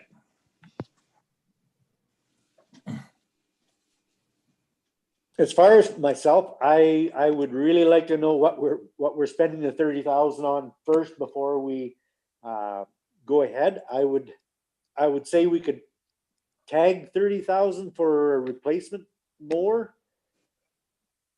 With the But determination of the kind of mower and that kind of once thing we to find be out what made it later. is. Yeah. Basically, If it comes with a tractor. Sorry, Conrad? Basically, if it comes with a tractor. Well, there's a big difference between like that rough cut 15-foot mower that you were talking about and this $30,000. 6.5 or 7-foot finishing mower. It's like driving a Chevy Spark to a Cadillac Escalade EXT. You know? So I think if it's okay with you, Diane, we can tag that 30,000, but with more information to come back. Is that Yeah, fair okay. enough? Yeah, I'm still trying to see if I can get that answer before we're done here, so. Okay. So maybe we'll just come back to that one, if that's okay. ATV purchase, that $10,000 be included in the 2021 capital for the purchase of a used ATV for ball diamond and other park maintenance. Any objection to that?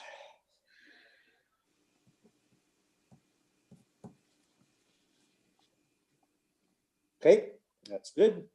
Garbage bin replacement. 3 items or 3 options. First option was 30,000 for animal proof bins.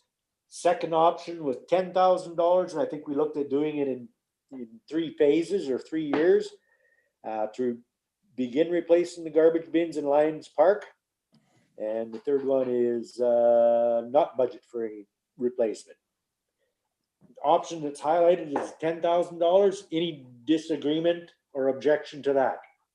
I just have a question because it was stated before that there was no estimate on what it's going to cost. So with that 10,000, is that going to be, what's the buck?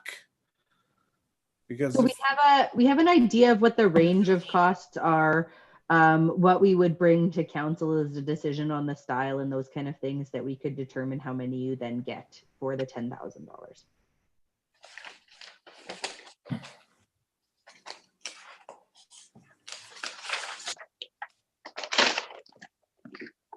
From personal experience walking on the walking path, I would say most of the time that I see garbage cans overflowing, it's not because of ravens or animals, it's because they haven't been emptied fast enough and that they were overfilled.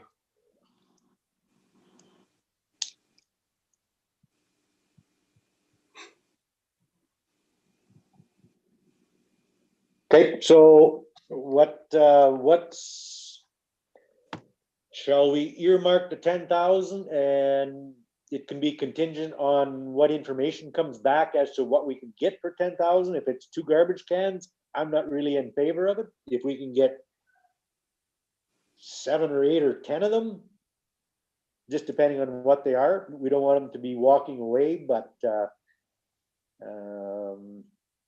can we just earmark the 10,000 and be contingent on the information that comes back? Is that fair enough? Anyone object to that? Clay, are you satisfied? Like I know, I hear what you're saying. If we put $10,000 and we get 2 garbage cans, boy, that's not a very good deal. Yeah, like that's all. It's just once it comes forth with those options, then we can choose if there's a good option to spend the 10,000, but kind of going in blind, saying we're going to spend 10,000 without knowing as of right now that, what if it does come up to 30,000 for what we want? So Right. it just comes down to knowing what's coming and what's the cost of it. Yep. Most definitely, and I think for this one we could definitely bring it back to council before any purchases are made or decisions are made on it.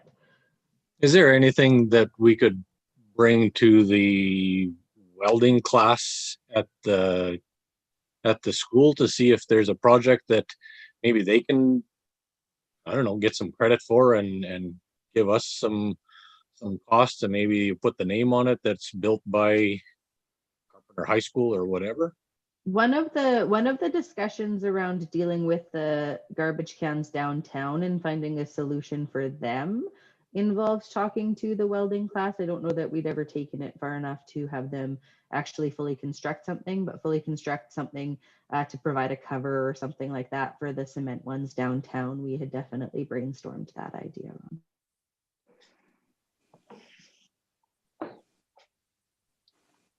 But I think could be a discussion that we could have. If we could keep it local and keep our students busy and learning as they go, I think that would be a definite advantage, as long as there's not some rule and regulations that they have to be built to this spec, etc.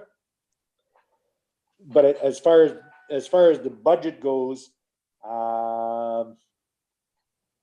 if we earmark 10,000, then we'll make a decision afterwards. Yeah. We're good. Any objection to that? Okay. You might want to contact Robwell too about maybe making something if there isn't any students.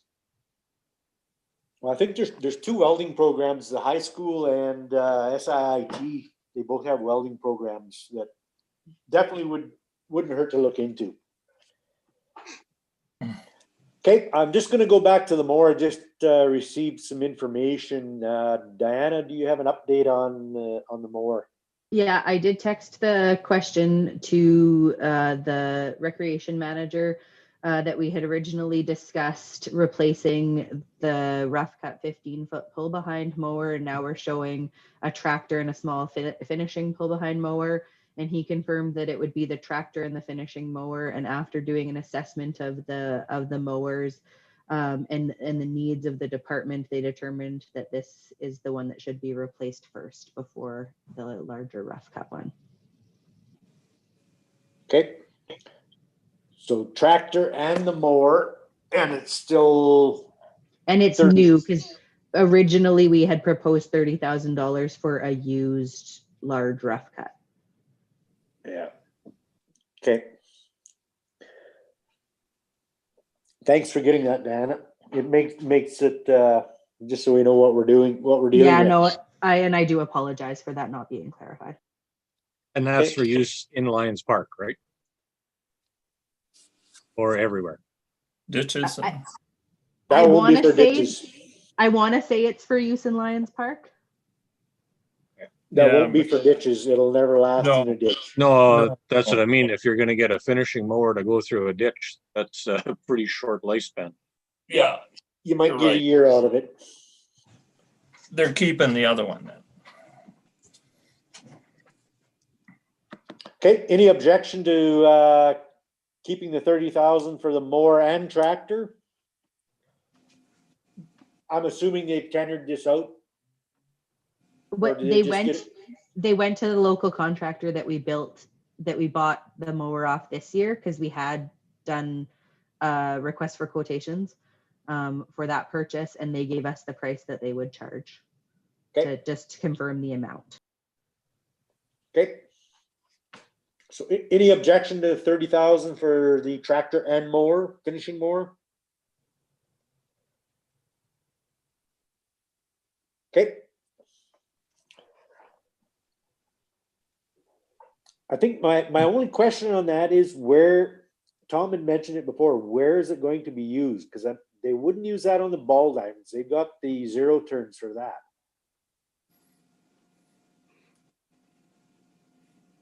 Any ideas? Sorry, I don't have an answer back. I'm not sure whether I will get one on that. Okay.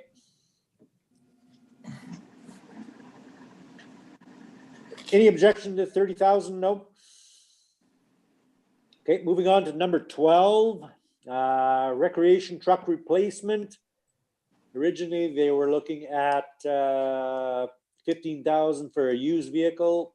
There's a recommendation that the city not budget for the replacement of the parks vehicle, and that the retired fire department vehicles be repurposed for this work. And this is where we're looking at possibly utilizing the ambulance for a couple of more seasons. Okay. Any objection? Okay, next capital one is aquatic center beams At our last meeting, we discussed that $15,000 be included in the capital budget for the replacement of 2 support beams at the aquatic center. We'll do the other 2 down the road. Any objections to just doing 2 at 15,000? Okay, 2 it is. Hydrant replacement. Recommendation that the combined operating and capital budgets for the 2021 include $100,000 for hydrant replacement and or repair, with the majority of the budget allocated to repairs. Any objection?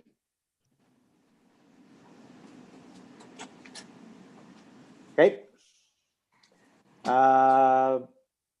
Item 15, valve replacement. That the combined operating and capital budgets for 2021 include $100,000 for water valve replacement and repair.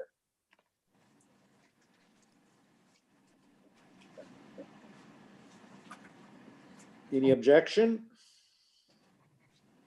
And again, if anybody has any comments, please feel free just to chime in.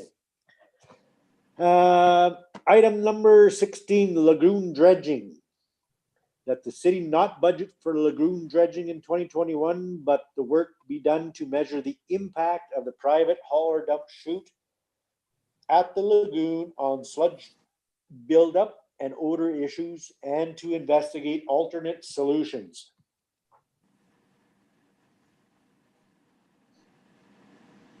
Any objections?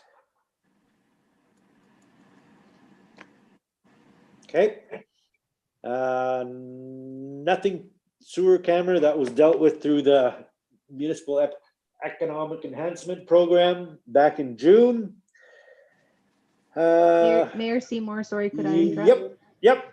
I do have a follow-up on the mower. It is used throughout town and not in the ditches, but not specific to Lions Park. So things like the boulevards or the part north of Highway 55 that we mow, those kind of areas.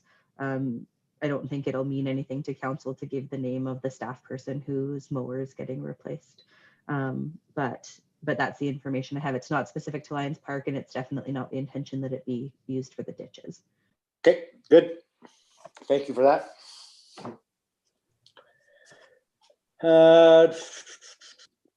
Major capital disaster mitigation fund. Recommendation is that 1.8 million be included in the 2021 capital budget for the first year in the replacement of the common trench water and sewer mains in the east side, with the project plan to be funded through borrowing. Any objection?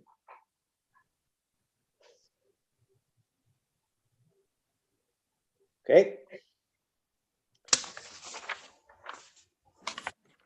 Item number 2, utility repairs for future paving. There's a recommendation that $840,000 be included in the 2021 capital budget for replacement of the storm, water, and sewer main projects as presented. That was in your information that we got at our 2 meetings ago. Any objection to that? I just want to point out that you are avoiding a significant revenue stream by not charging local improvements on these projects, but you've already done it in the past, so it's no sense beating it with a stick. Okay. Any objections to the 840? Okay, moving on to 2021 paving project. This is something that we discussed 2 meetings ago. The recommendation is that $750,000 be included in the 2021 capital budget for paving work.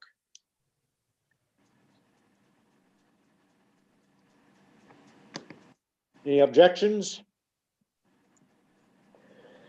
All right, tax rate and reserves. We had discussed this at our last meeting. There's a recommendation that the 2021 budget include a tax revenue increase of X percent. Our discussion at our last meeting was a 0%. There was a little discussion of a 1.8. Was it 1.8, Diana, or 1.6? With the 0.5 was CPI. So in the past, you've tried to match, the past couple of years, the council has tried to match tax increases to inflation. And so they use CPI to determine that. And I can say the October over October CPI for Saskatchewan from 2019 to 2020 was 0.5%. 0.5%. Okay, and our discussion, as there is a note here, the draft budget presented currently includes a 0% tax revenue increase. Someone want to fill in that percentage, Mark? We had discussed it at our last meeting, just because of all the COVID, all the effects that it has on local business, people that are just trying to pay their bills, that we would include a tax revenue increase of 0% for the upcoming year. And just to confirm, we've already decided not to increase utility rates as well for 2020. Utility rates will stay status quo.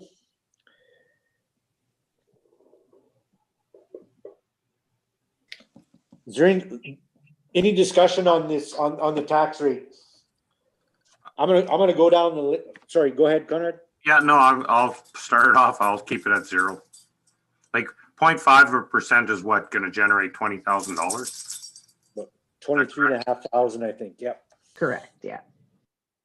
No, I think we had this discussion. 0 is, I think it's fair. It's, and we move forward. 0. Clay? I'm in agreement with the 0. Like if it's up there, I mean, yeah, I'm good with 0. Okay, Ron? I agree. Richard?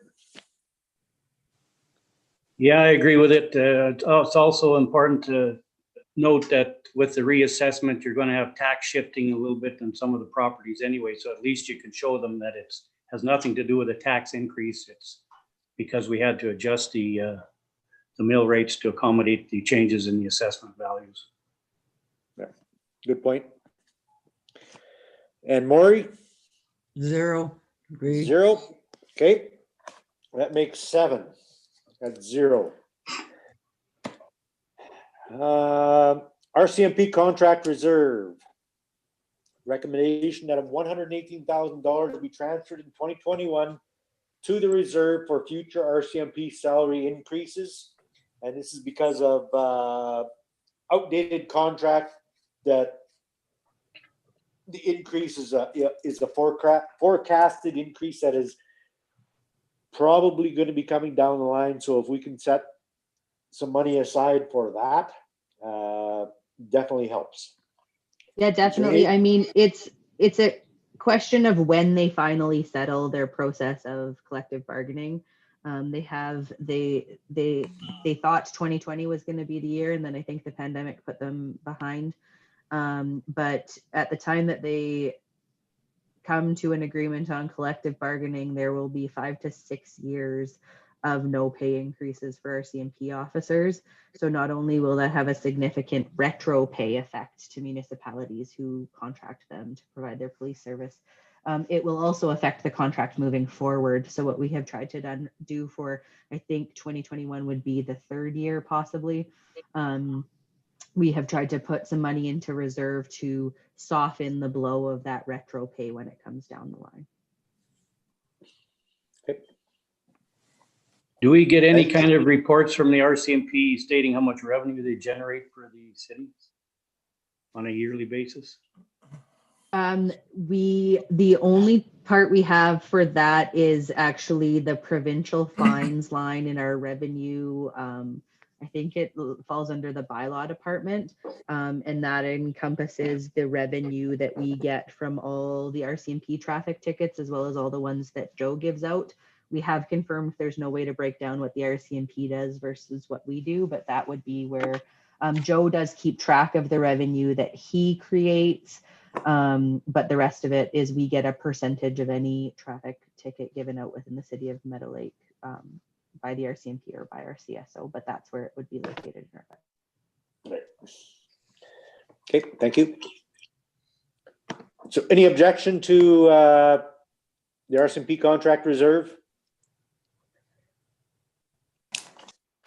Long-term debt. Recommendation that the 2021 budget include a plan to borrow $2 million to fund the disaster mitigation and adaptation project, subject to a borrowing bylaw being adopted. And my only clarification on this is this will be our portion for 2021, as well as our portion for 2020 for the lift station. The budget was adopted for 2020 with the plan to borrow for the lift station, and so we would likely combine these two. And that amount was 2 million as well? No, it's like 1 million and 1 million. Okay, 2 million total. 2 million total. And both of these are the 60%, 40%. Correct. So when we budget for 1.8 million in our budget, that includes 40% of revenue being shown on our operating statement from the federal government. Yeah. So our net cost is just over 1 million in 2021. Okay. Any objection to that?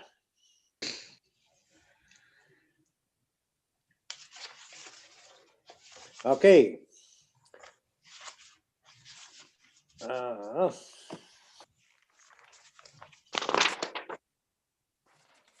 So with that, Dan, do we have to I think on the next item, do a, I'm sorry?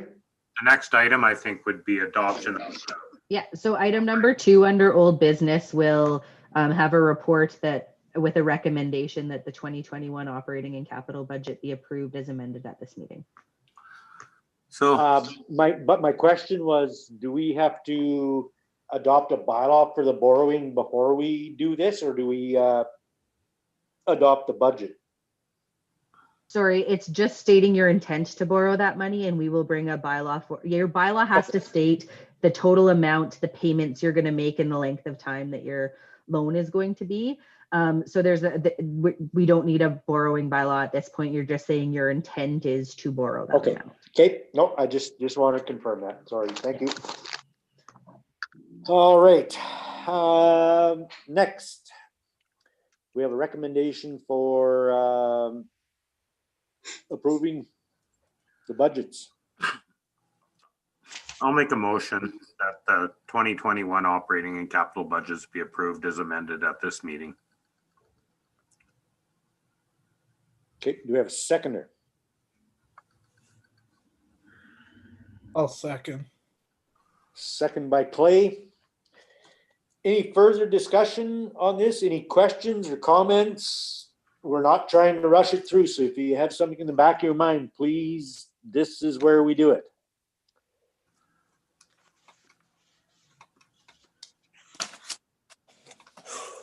All right.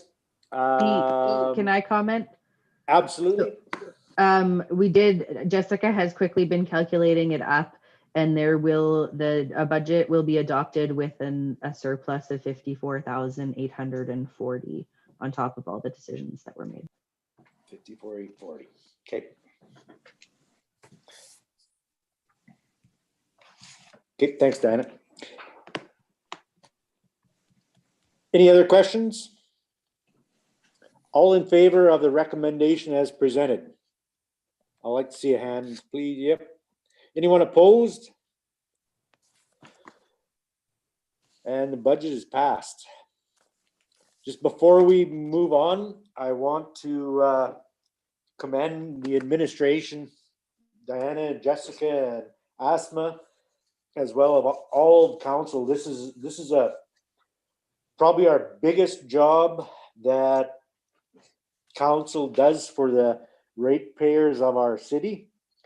I think we go through it very closely, keeping in mind that it is taxpayers' dollars that fund a majority of this. There are grants, etc., but ultimately this is public money, so we are as open as possible to pass this on. And I just want to say thanks to all the work that administration has done putting the budget together. All right. Moving on. Sorry, I gotta get down here. Next one is new business. Tax exemption request. There is a request here from Bridge Ministries. There's a bunch of background information there. Someone would like to bring this to the table and we can have a little discussion on it, if you will.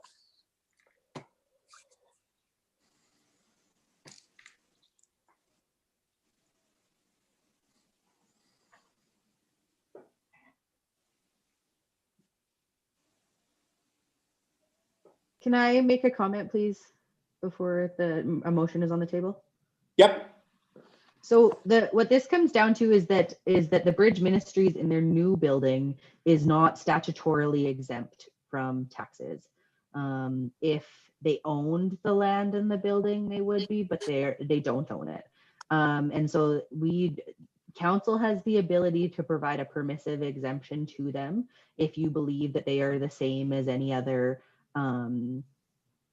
place of worship, but they don't statutorily get it, and they don't qualify under the policies that we have in place. So those were the two considerations that administration could give, and council may feel that they are no different than any other church, but you may not. We haven't been faced with a situation where where a church rents property. And so this is really a first for us, but it would be open to council to either approve or not approve this request. It's at council's complete discretion, but those might be some of it. Was any of this discussed with them when they first looked at buying this building? Or? I don't know that we were made aware until they had already entered into an intent to purchase and rental agreement. But it was made clear to them that they didn't qualify under the policies in place and that they weren't permissively allowed earlier in the year, I think early in the fall. So the other church that is currently paying taxes, that's because it's in the private corporation's name? Yes, that's correct. So they are paying taxes. Technically, if we exempt this one, we probably should be exempting that one too.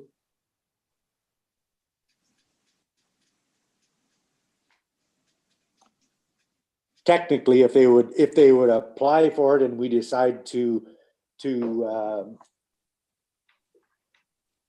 refund their taxes or exempt their taxes, if you will, but I think they would have. It would be a decision that we would have to make if we're looking to do this. Just any other comments? I'll open it up to others first before I make a comment. Well, to me, they're sort of between a rock and a hard place. We've got legislation that says they have to own the land, even though they have a rent purchase agreement. We're really, it's 8 years. Whereas the other, our policy is more around, we just assume that most churches already have the exemption and have never come across this, like Diana said, so the ones we have exempted, whether it's the Door of Hope or other ones, have very similar business models, if you want to call them, or whatever. But they're sort of caught between two diversions. And to me, it's not, I think we should look at some option. I don't think we say, no, you keep paying 9,000 a year in taxes for 8 years just because you can't quite afford to pay for it all up front right now, even though we have a contract and everything else to purchase this lot or a building. So, you know, I'm certainly open to looking at something other than a no. Did not be something between the church owners and the Saskatchewan Numbered Company to come up with an agreement with a lawyer that could actually put their name on the title, maybe jointly with Numbered Company, where once that name is on that title, then they would automatically qualify for an exemption. Would that not be correct, Diana? If they own the property, they are statutorily exempt. Yeah, no, I'm just saying that they maybe need to go back with the Numbered Company and somehow get their name put on that land titles as joint owners.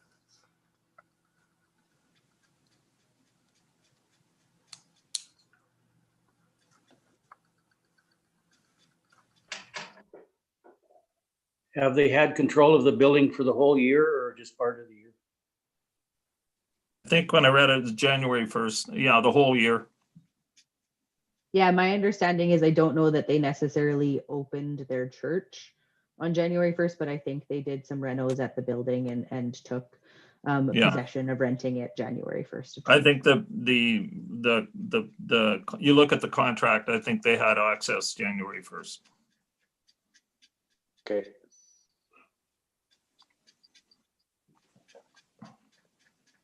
So just to clarify, where it's on in the top paragraph, says because the title to the property transferred to a numbered company, is that numbered company the operators of the Bridge Ministries? No, it's the old owner of the building. But it says their property transferred to a numbered company. I know who owns the building. I know. Yeah, Or is that their numbered company, like the current owners? no, I think I'm just gonna have a look at the contract here again. they Sorry. call themselves the Bridge Ministry and all that stuff. They have their, But the property's still registered or still under that Numbered Company. yeah, because they have a rent to purchase agreement for 8 years. Yeah. Basically, he's financing their mortgage. Right. more or Okay. less. Okay. Yeah, Yep. Okay. But yeah, I mean, if there's a way, like what Conrad was saying about getting their name onto the property title would make this a lot easier.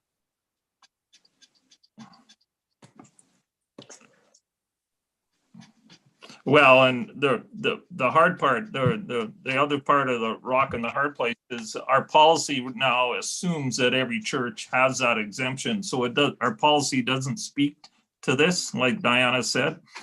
It sort of just assumes if you're a church, you have the exemption. We don't have to worry about it. Right, No, Diana? That's correct. The assumption was that churches would be privately owned. There's nothing saying you couldn't amend your policy. If you did so, it would likely take effect for 2021, but that doesn't deal with their request for 2020 and 2021. Well, I think they should be, obviously aware that, that they have to, something's gotta, they're gonna be on the hook for 8 years if we don't if they don't change how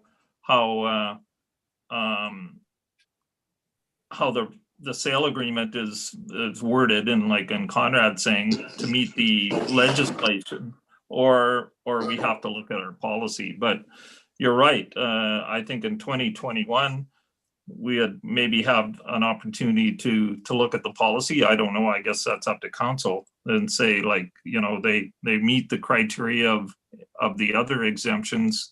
We just hadn't assumed that a church wouldn't own the property in that sense outright, even though they have a sales agreement, a contract, a legal contract to purchase it outright. And And then I guess we'd have to look at both 2020, how we'd want to deal with that. Okay, I'm just going to interrupt here. We've went along. I left a fair bit of latitude just to discuss this. Realistically, we should have a motion on the table, and then we can get into it and make amendments to the motion as we go along, rather than having. I just wanted to have a little discussion at the start, just so we could get up to speed. But in order to carry on, I think we need to have this on the table.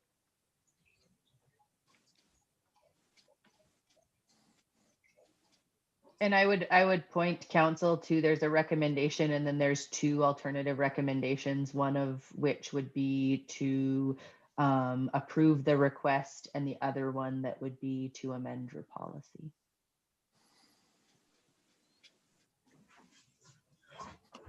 So the approval would be recommendation number A, not refund would be number B, but the administration be drafted to amend the exemption document.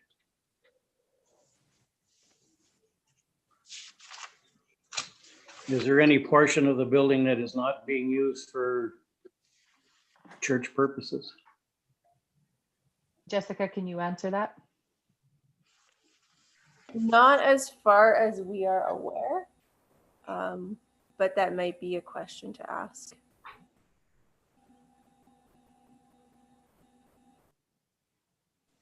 Okay, someone want to bring a recommendation to the table, or not trying to rush you along, but this way we can have a little more discussion on it, if need be. Which one where were you reading the other ones? Go down to page 78. It's just below. It says alternative recommendations. The A says reads that council refund $82.97. I would make that motion. I'd make a motion of alternative recommendation A. Is that 2017 date correct? In the Well, Conrad, there was a wrong version up for about 20 minutes when the packages first went out, and then I fixed it. So if you downloaded your package right after I sent them out, it had the wrong information in it, and I'm So sorry. we're telling you you're being too efficient, but it says 2020 in the new version. Well, you guys I'm are reading sorry. it, and I'm reading 2017, and that's the one I sent to Maury too. So No, Conrad, you're I'm just sorry. such a damn keener.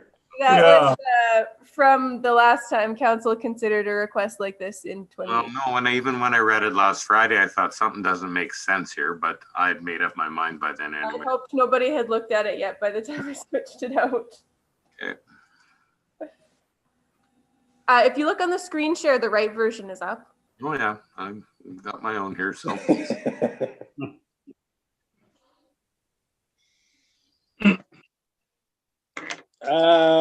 Did we have a seconder on that? I don't know if we No, did or I think not. we were still waiting on a seconder.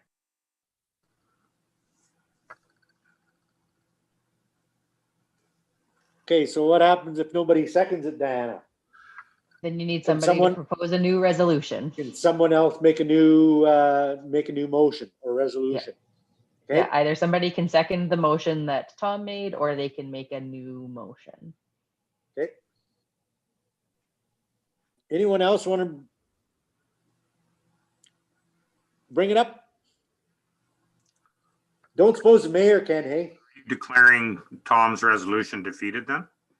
It doesn't necessarily get defeated because it never got seconded. It's not. It was it's not- moved, but it wasn't seconded, so you can't So vote it's on it. off the table then, right? If nobody seconds it, it's off the table. It's not off the table until somebody proposes a new motion. Okay, I'll make a motion that the request from the Meadow Lake Bridge Ministries to exempt the 2020 and the future property taxes for 115-119 Second Street East on the basis that the building is operated as a place of worship be denied. And I think just with that in mind too, like if it does get, well, I'll wait till somebody. Do we have a seconder for that one? Thank you. Sorry, who second? Did someone second that?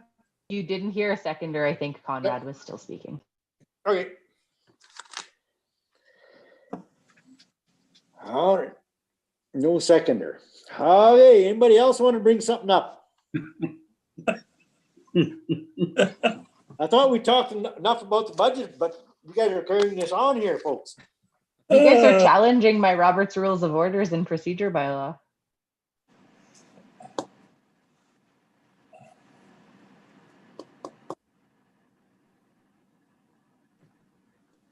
So we're not doing anything. I think I'm just gonna move right on to the next one. No, actually, I don't think we can. Does anybody want to bring something up? Or if there's more information you would need, could you make a motion to defer? Well, the only thing I would like to see is something go back to them and say, you know, we understand what you're doing, but is there some way you and the numbered company could make a contractual agreement through a lawyer that would put your name on the title and would comply with the Cities Act? There's still one more alternate option there, isn't there? Or you can make a Alternative whole option brand. B. Yeah. You can make an option C as well. No, thanks.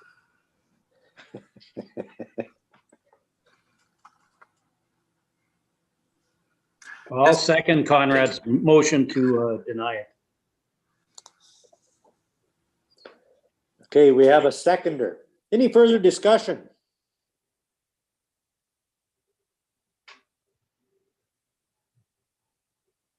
All in favor of the recommendation to exempt To deny the to request. deny the request to exempt the property taxes on the basis that the building is operated as a place of worship, to deny that. All in favor? 1, 2, 3. Anyone opposed? I got 2. Anybody else? We were 4 or 5. Maury, we can't see you, so you need to say your vote. You can't see me. No. Your video is not on. No, This whole time, I could have been smoking. What, yeah, you could have been. Maury, did you Oh, there vote she in is. favor? Oh. Maury, how did you vote for this one? I'm with Conrad. To deny it? Okay, so that's 5 to deny and 2 negative. So that motion is carried. Tcha. I There think, you go. I think the onus is on the representatives from this organization to come to council in person and restate their case, I think. If council would like to leave that open, the reason they are not here is because we changed the method of the meeting today and they did not have an internet connection strong enough to attend. Okay, You All right. drink beer now, Maury. I could what? I could zoom out again? No. all right. Moving on to reserve transfers. Sorry, I just got to get there.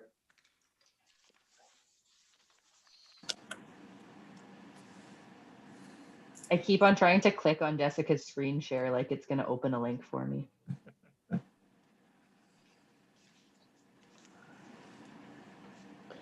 All right, do we have a recommendation? Is everybody up to catch up to me?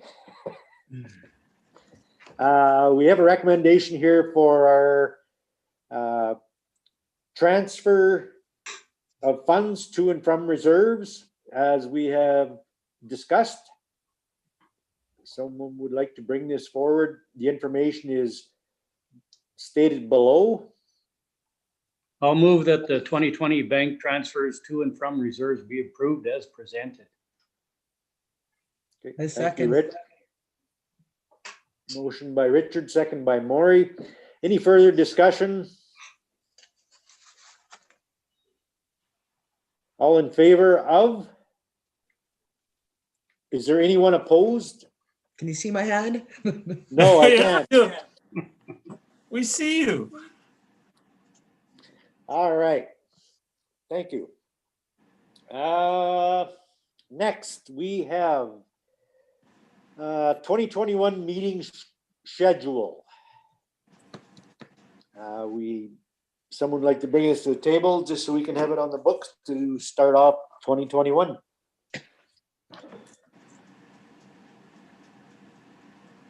I'll move that the 2021 regular council meeting dates for the council of the city of Meadow Lake be scheduled as presented, with only one meeting being held in the months of July, August, and December, and the budget meeting provisionally scheduled for Saturday, October 2nd. Okay, do we have a seconder? I'll second that. Second by Ron.